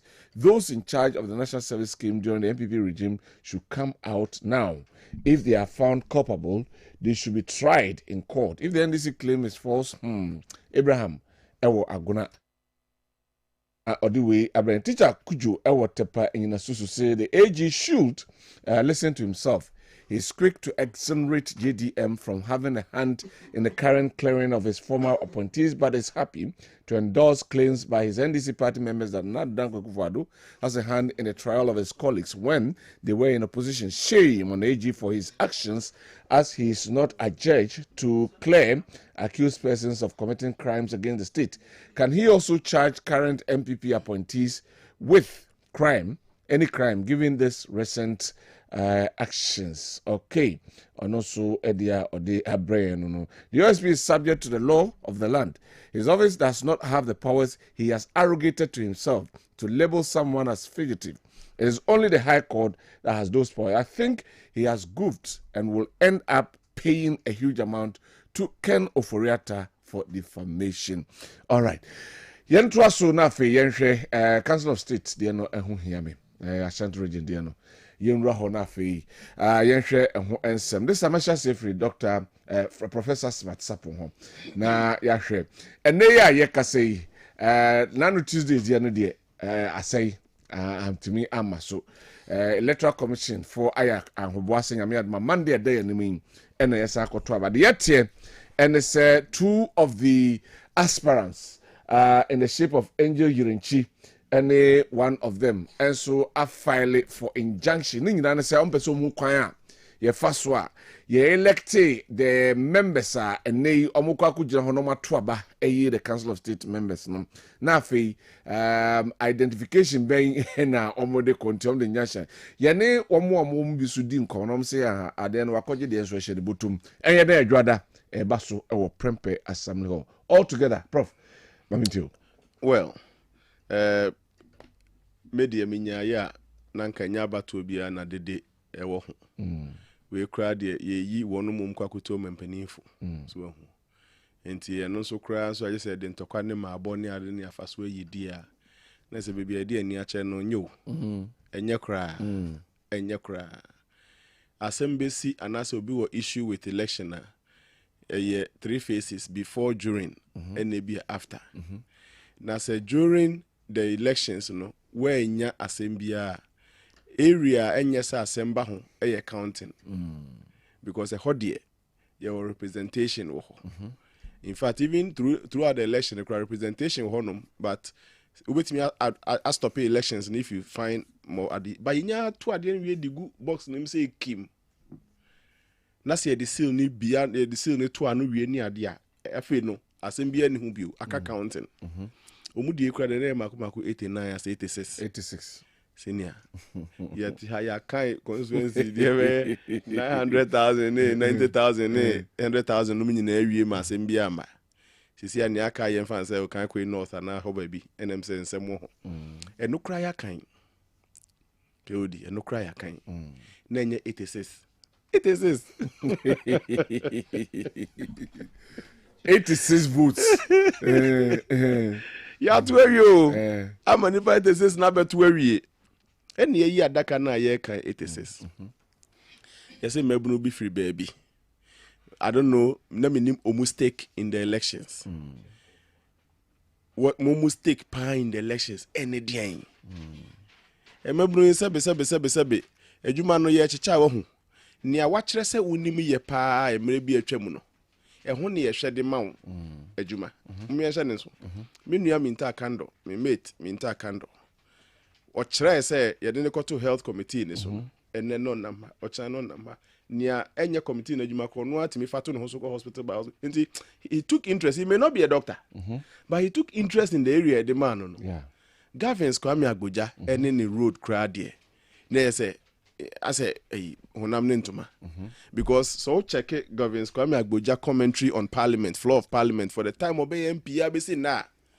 wakasa oha emu be eduowotwe 80 is on roads enkwa eti yehwe past records things you've been interested in enti mebunu ya sabe ye kamo asem anwumre mo pese o kire be obi bua mo ama mo opportunity bia ye nhwe to trasem amaye ho ne ma minister for to trasem ana say ebi ni Ghana see oppositions ben na ye the qualification of a trasem ne ko not even national security because national security no enye ahode enye macho national security adwen ni nyansa intelligence the national security cry and farm macho ho enu kra ne ye adwene ni nyansa obekọ China ne Korea Far East for no onam ho ne ho ketenkete bi she military uniform kitwe bi try no Ghana ha ne aye ne macho dindi gugu o de ko try sa tia na okọ enti mum yantu ye ho fo this is the era of the youth but me ye mfa ne de kwadanse dia ye de ko se ye brenie emebunu ndi ye brenie no ye tutu asema ho do ayetimi mo se obi o mo a omo mpe no but looks as if abano so ho na eka ekro onim enye ne na ye beto aba yi obi a ye mpe no obi a mfa nche tim President Mahama we win large big victory enye obi a ne pe no hey o MP o win ye e wo constituency a wo hwe yen sebe we win 100% just enye obi a ne pe no we win 100% enye obi a ne pe no appointments ya ekwe aban kromu omunyina didi kogu yefu kromu enso ne ye na education minister I'm just using your case as an example me nya sure say obi a ne pe no not to talk of Minua Ibrahim na aka say Banda local government minister aka say obi a ne pe no enso ye den ya ye beyi no kebema minka bi enye wanko aka nka bi enti mesre mo fa sade no so nse mutirim maybe atwa last 4 years as a last 8 years openi ET Mensa a proper cadre in good standing traveled longest sports minister ET Mensa sports ministry in the cinema pa obi ani Ghana ho ye in the cinema ET Mensa Greater Accra regional rep for council of state here no we ni FFF ekwotina ase etuufo eye ni obeye de boa Nana Dankwa Akufo-Addo asebe no ye MPP president in quote Ghana nyina president but as MPP ticket president enti eba ne say na ET Mensa mu a wo ye ndisi ni antimi nya ndisi ni nsin ET Mensa no de otimi kotu Nana Dankwa Akufo-Addo as a council of state member na candidate bi de Misro, Misro, me cancer, Misro. You do so no account there. Problem with you. So they say, and you know so mesremo, and no so fanton chen, and you na bo we are sebe, and you na bo we are say, Ade Bechia, a macrow, a maybe say a mad and you don't determine who wins and who loses or who eats or who sleeps or Debbie. We nipa and faster responsibility in count there. Also, in the Mutsen, and Nemuya, Sabian, and Yenimochna. And let's open a yam. Now I accept whatever the outcome is going to be. Nanyan Huntina, the next time elections in the Basono, Mosa acquired to trust part 2. And they see injunction that's so menso sabi made ready. They should go through the legal process. And Chencha would not fit Ashanti region, your friend saying Council of State election. En Kawafe ball, Mode court in there, or China, a free hay by him, a brand besom me abeto. The American say, after all the up and down in Abirino, say ye to a bano, na say ye bekin can, na say ye betua. Memmy ma and mebunu, yang, your identity, ne say, Rabbi say, near my then, we have been my baby, Kujawu, Sebi, and then Wakwa. Wakakoto Ashenkro for Saturday ballot papers mo. Or Chebia no bizwa 100 abeshia. Kumasi. One good thing about Kumasi na Santemane say, saya tuntons as times 10 times 20. They be added then the NTB wa ha. Because Sebi penny for ha. Penny wofie ni ade. As I'm begging me stress say, me and the next time of hearing of Kumasi. Ni be ekidigi ye because obise on pese. Or Bakubi wo who are you like only why no near open essay ye ho no ade ase biezo bie ti nya near open essay ye ho nya near open essay ye ho men fa sa de ne nka de ho nya meti so o hwe nyina ye man nya ne o man for ne pe man nya ne o man for ne pe sabe whoever will be elected is going to be just one out of many 16 plus 11 as a plus 9 16 plus 11 as a 9 11 plus 11 yes 27 Asana 4 bisu krasa. Yes, Mr. Mandatory ones no e wo ho. Enti ni nyina chi na sasem krasi pai wo Council of State one man. On beto aba one out of that lot. So let's allow. Mummy anya dem anya fe. Me bacho kwame abotino kanasa. Manen kanasem wo benya time no akasa. Prof mami too. Me ba. Oh no, sir. Kwame dey say me no. The person in question now. Oh, anya Ghana ni ana. Is it not Ghana? But ni am so Kwame ya cha, you remember so anom. It's in him. Me dey mesre whoever ni nyina da nchen ya sebe seba aku na di nkunim. And the authority is not in one person's hands. So nti yesi democracy no. Matekra ni ana ye kan no mutu wie no. Na obako ahwere kan nyamu over 40 something. 47. Na se dipa 86 kwatoaba.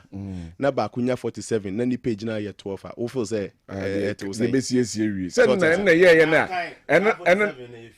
Ye according to electoral commission. According to electoral commission, we are official. According to electoral commission. Also mo kan do ho. And say but man recording. Okay, there was no recording. Anything almost happened for yeah. That was the electoral commission. Man no see na maka say. Let's make sure say dey biano enye ne ayen ye pe ene be ye ho. The authority is sourced from heaven. Esro ne edi sa tumi nyina afiri ba. Ono ka se ya. Really? Minena me pe. Me kan na me pe ni a. Anke bi enye se makochia. So as I say enye ne pe no. Enti mestre we should allow peace to reign, especially here in Ashanti region Ghana nyina and die so say had the law and order na ubu e de me penifo ni ade active one. Kwame, ma memra ho. Kodi. Hajj fair na yateso. Eye engagement a ye ni stakeholders no nyan. Oko haja ya wo mo provide accommodation a obekwa akoda ho ya wo mo provide aduane a omudi ni nyina ban factor mo ye no factor into the cost enti bra you are calling that order mo ko no they went and engaged with these people. It's not subsidized. Na admit ye no mtete omu figures no so nyanya sa 30. It's not subsidized. Enya ban sika government of Ghana am fa one cedi in cost subsidizing and it is made clear saying what you can't trust na aban sika me you are speaking with no facts. okoye no omko engage wo onim MPP for no nkofo da connection hage no ena omo aida ne omo contractors timisa mo a ono gi a na ono de ne de bochu atoso tisane man na mo yiye ye ba ya yi sanka ne nka eno kura mpo no yentimi kura nyina mfiri ho nwie yo first attempt ni ya me ya adum ne yi omu nyina mfiri wa bi kwa na ba 50,000 alright na betra say na ye de Ghana fuzika ye mfa Ghana fuzika bia anko ye corrupt activities ka na mu wia kramofo na omko ha agino sika na daso ankofo wia ene ye firi wa mo omko madwo mo from 75,000 to 62,000 and obi a ya muslim bia appreciate sa de na ya ye no ya de and this up na enim se de na haj fe esiti mo kwa mo ba ya etu na mwem bebiri unim sam ka se no respond to Ninsa again. National Service Director Yura Felix Jemfi. Ye man appointment on the 23rd. Ye handing over our National Service Secretariat on 25th. What's the meeting because on the 12th? When am I information? I bet na platform ka weka. 12th of December.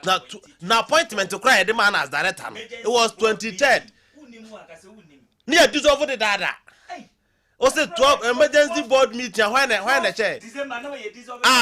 Emergency board meeting when chair. Also ya koye na director no nim director him so appointment go man 23rd. Ya handing over 25th.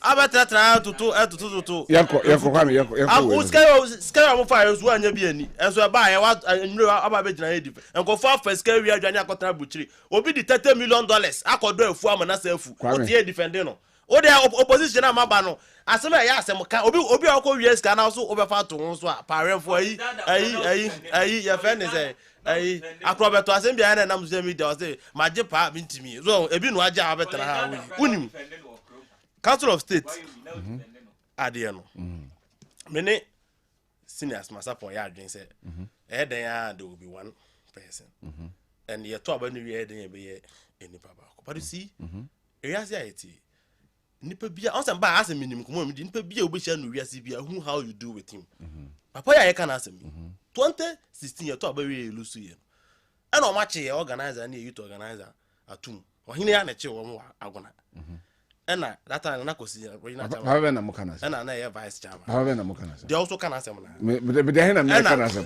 they also kana asem na na kosi lead delegation call regional vice chairman no chairman we bunku to jo na nimu panicho the words he used for Nana Kwesi mean come radio so tina tem omutituo say you matter blow and say the woni ni party you see yet yes here nipa bia de onamu no ete say o trust no reflect say atena be nam ni partner asetena woni ni partner na e pay ni back obi any problem say Kwame hold on. The resistance from people and the society.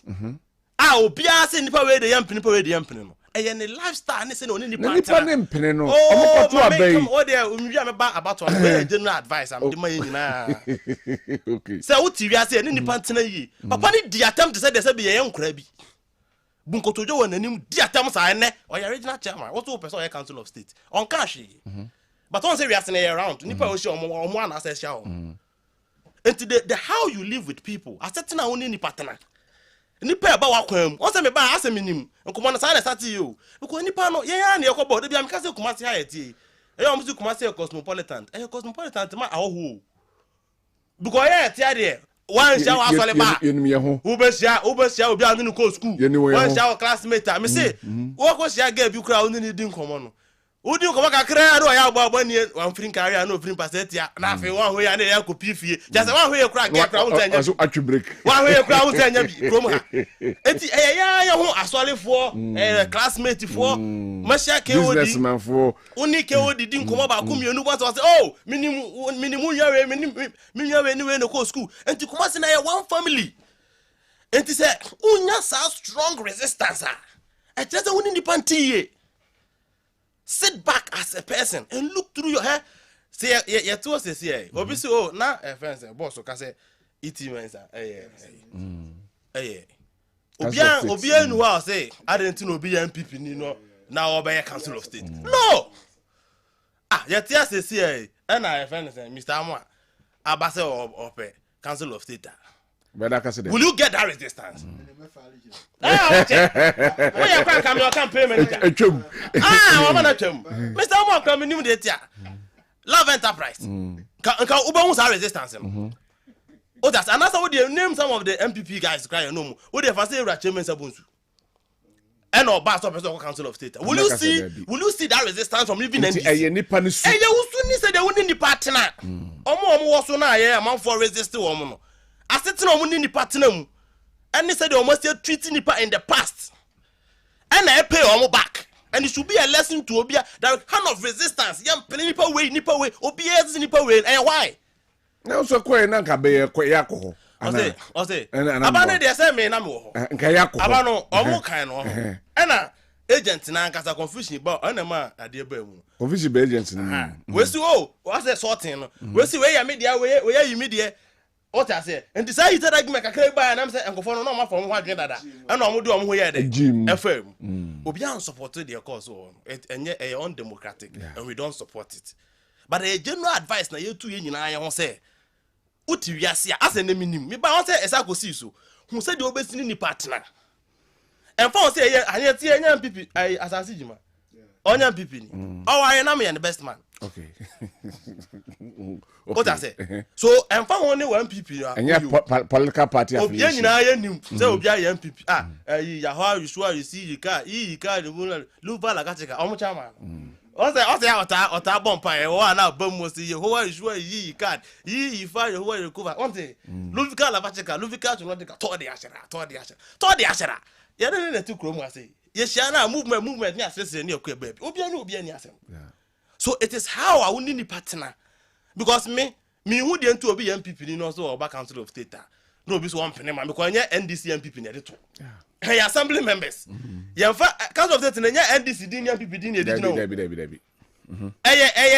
individuals na ekọ but no kre o musu ni say sa ade chine say me call council of state uhum ya uhum sa kwa ide aha no wo what I said say ka say Dr. Smasa pon ko dia e be den kakra say ebi balance the prediction bi o ye bit ma pass prediction ka say Dr. Smasa pon prediction na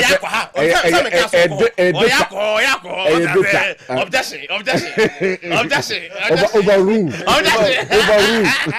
be chere na dey with school man chere na say onye interpretation the way I hear that only diabolic anyway what I say eti media me bon pa say Monday if all things be new but in command meeting no I don't see say be possible say but yankoto na whoever obewini bia onwini but the air course no should be an advice as I say here futu ema ye nyina say wiase a oti maybe a person ojina no e share chairman na ko say ka otumi say can you imagine so be your regional vice chairman me o ka say no animu no obeka sema bu na wo dina tema me sen sam ni bo amintimi kan tro wa hase dina tema de ne ma me de ben de be nyina I'm telling you and then atwa ba be si say o person ko council of state and pano so na regional chairman of the party in power enti asetina woni nipa betena suban ni usunu uban ne se de usitie eno anya MPP ni NDC nya MPP ni keka yeso ye MPP ni ntia o dabi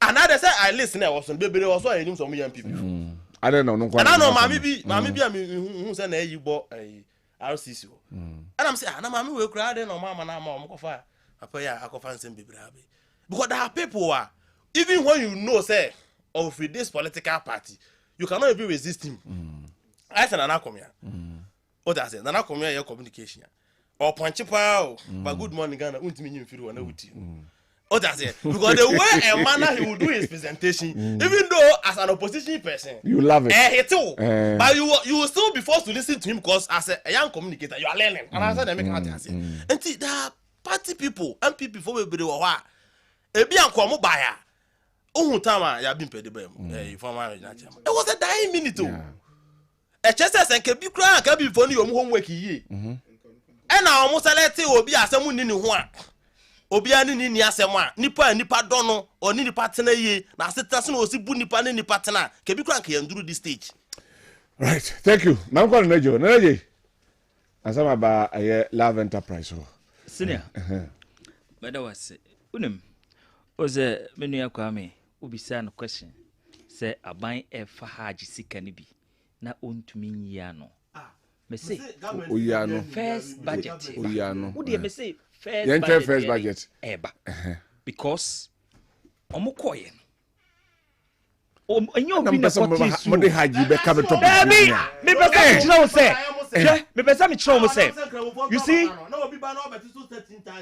cathedral ewo ho oh masa yekom na ha na o kasa na me ha so ta say cathedral say na yesum bi na na ye kasa yesi ama wo me boa eno omo kase fesen taxpayers money bi ba mu nkrofo sore kasa tiae me boa but nay me say taxpayers money and omo say omo de te side hatch fairness so and me nua ne te ha e ka say o enye obi amfa obi esika me say first budget be ba kuro we mu ye nyina ye bete ho nsem so that say right afei so nss nsem no o ze me ka o zo ntumi nka because ufa wa first ke odi ufa wa phone no ufa wa phone now Google NSA debunks allegation on ghost names and payroll fraud 16th December 2024 okay a paragraph a 9 and 8 na a chiro a da emergency a meeting course government board meeting course so what I say any invitation new one abanse so me 81,000 of them me say you be kwaba omutumi nchia no baba kura yako aye council senior the time na so council of state in some yo I koso Ashanti regional e mabo ene basabasa ye ekoso no unim me de me kukuru subo ni nyina na regional minister and am the bono because unim residence anasa RCC ho no e ho no da o e ho no ne yire ne ma nyina ye eti it is a ho wentumi ammoban a Ashanti region kesie we nyina na obetumi aboban RCC security zone e ho wentumi ammoban Ashanti region kesie ni nyina na Dr. Frank Amako yin obetumi aboban iti from the onset no Dr. Frank Amako yin me mpese meka se we feli o na wo ye feli because we na no pay no wantumi amoban a Ashanti region nyina na obetumi abohon ban Ashanti region nyina na obetumi abohon ban na yekote ya keodi assembly members ne granted press conference asema mo kan say boys you mo yes abasabasa no regional minister ne eba inside no kra no sa boys in escort no the assembly members ne kan nyame na neje na me bo misiri ma yede aka the assembly members in press conference omo grant ye no sa boys we omo escort the regional minister na yekoda sore ya omo sa ya chira nkrata aba Ghana police say omo chira nkrata aba ye hwehwe sankofo regional minister ne first and the regional organizer and the regional chairman no omo ne nam omo misa wo mu Have they established say omo kan ho ne bae and I say press conference the assembly members no omo koto aba 86 and koto aba na me bo and 86 no out of the 86 no emu be 80 a granted press conference omo kase papa ni ba inside no crap boy so ma beti ketiketi no mu di nanim chobo ye and no ye one side nta me kase police for no have they established say omo ba no kan ho and na me kase Mama Santron Cratabre, say I should microphone. It's assembly members, Monco Bisa woman say, Mona Mocas asem we. It's original minister, Monday asem we na toes. Branaba be you, no. Missa, a regional minister. Namunamna, yes, she shares microphone. Menya intelligence no cranny in some assembly members no crack and say, boys, you move free boassane by. And I move free boassane by, me near Benny Zuba, no so hobby. Na utie Zuba so press first conference ni radio hear interviews ahodo ya te say unhu ne konhu ne nan iti ye NDC fo na ne kofa asa boys we by say omo meye basabasa wo RCC o NDC fo na that's a wild allegation you don't have any NDC fo na ehwan ya obia that's a wild allegation masa ye insuro bia wo kro we mu ma me wo be trust so just say it's assembly members no masa oh kwame etua trust kwame your friend say trust nana yanko Ati this is make me akoko. You see, yeah, and this for na yes hade no. Hade na course ni nyina no. En kwame atua ni refi ni ho. Ah obeka court asem. Mo fa yen court abre mo. Wodim.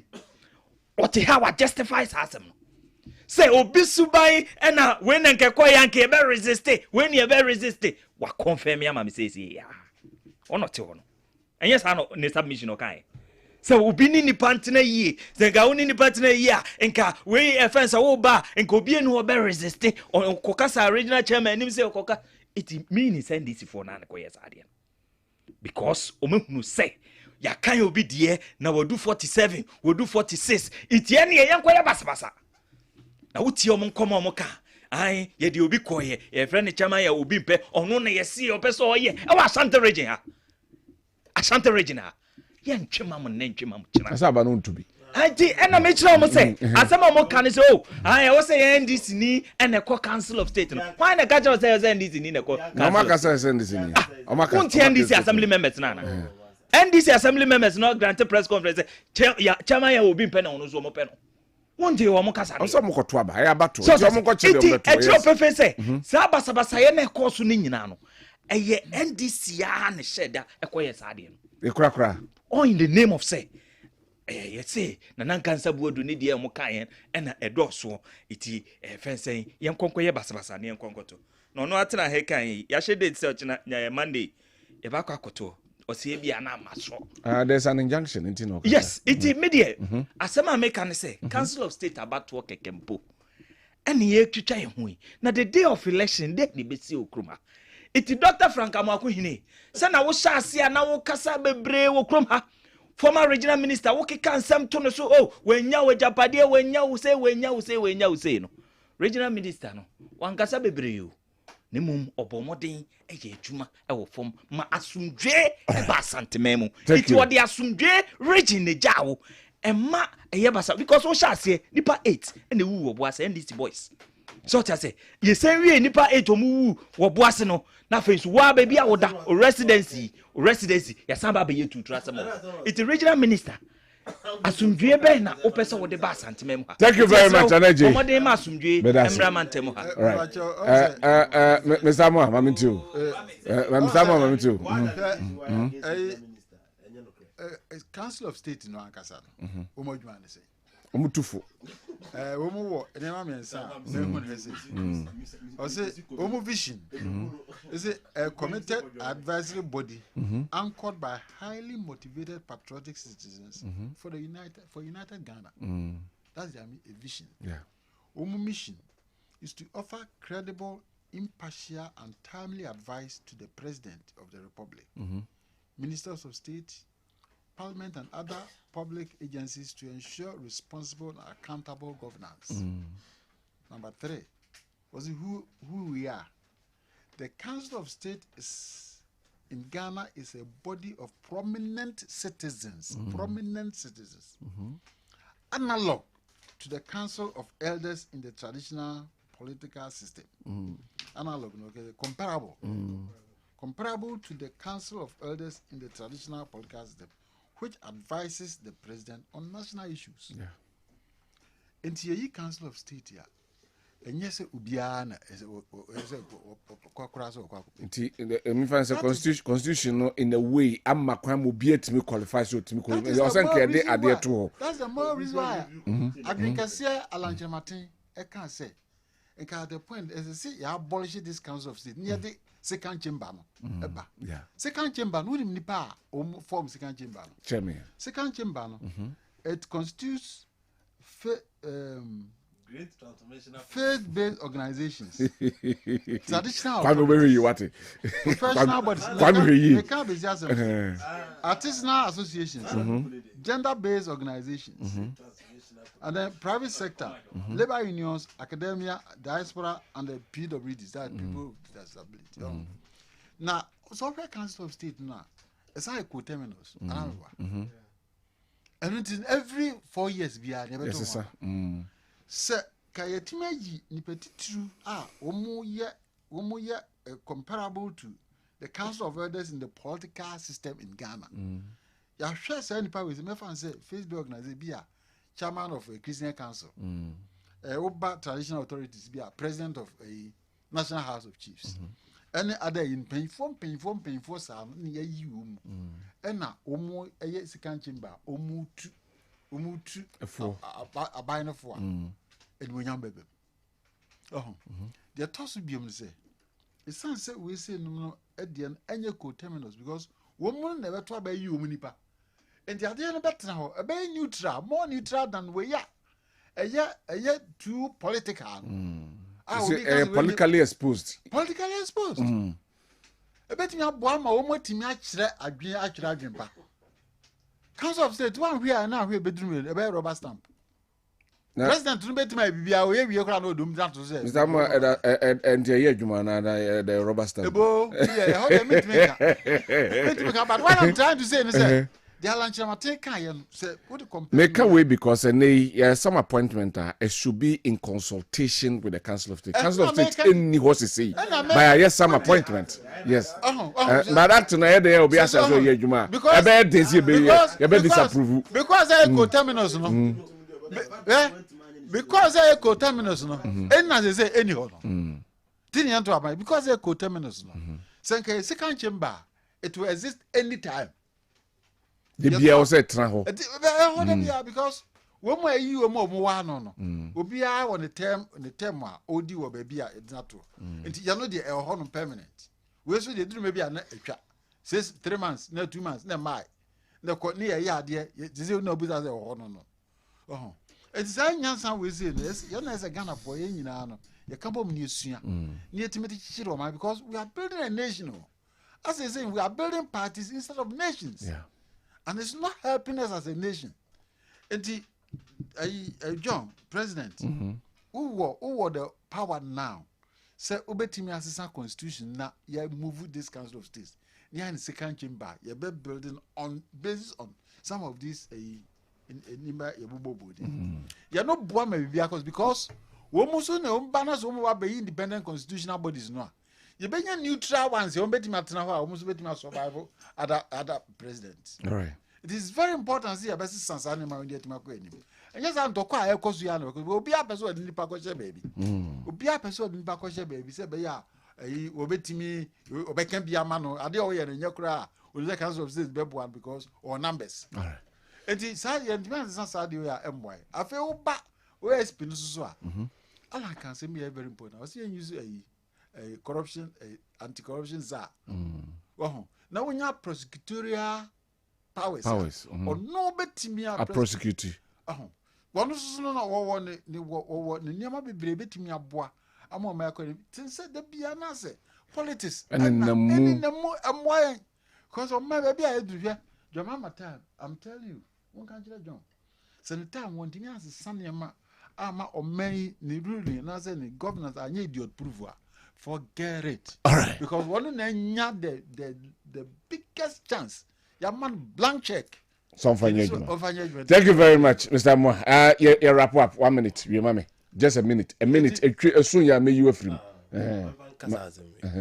Regional minister, on person for so had for the hands and me who need to come. Papa, I can ask him your congratulating interview. And also, regional minister say, now I very clear say interview now referring to regional chairman, Casania regional minister. Regional minister, ending. Or refer to a statement or so what to say, regional minister interview. Meanwhile, a regional chairman, I call your interview. And we didn't say interview, no so horror regional minister, friend of Sukono Manina. The pain I'm going to go to President Mama for no. You see, sometimes, you're doing come obi to want. Obi in town will be on obi town will be agitated. Adena, who cast them. Now, would not radio so coaty obi. Now, we name say or no. Now, we go to it, what the boy regional minister did. Also, pano huro no. Says to kono mana oba na oba be saying. To sabi no account kwasi asem say sabi ubayan kwasi asem we wa atantema temu say. Say no go to your mama for. Thank you. You see, sometimes let's as I come here, let's assess you see, me can't say the business to say. The way and manner you live and the interview. Go and listen to the interview. Thank you very much. Say this person that obey not to your mama for. No, mama too. With him. 1 minute.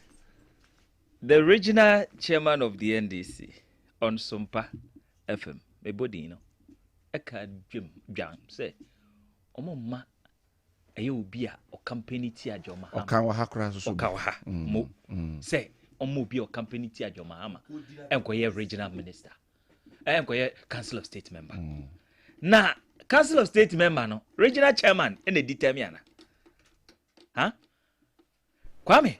Etutura sam na ekoso no etutura sam na ekoso no enu na nya de papa me na neje me ba me mega council of state asemo na mom de me kan say mom ma Ashanti regional jinti bone dodo adai den na si NDC for tutura sam sa because president mama and na me no ka say me say president mama etukwa kedi who is the president mama etukwa o ko say ko high private jet you. Thank you very much. O ko high private jet. Thank you. $18,000 per year. Mr. Mama, me too.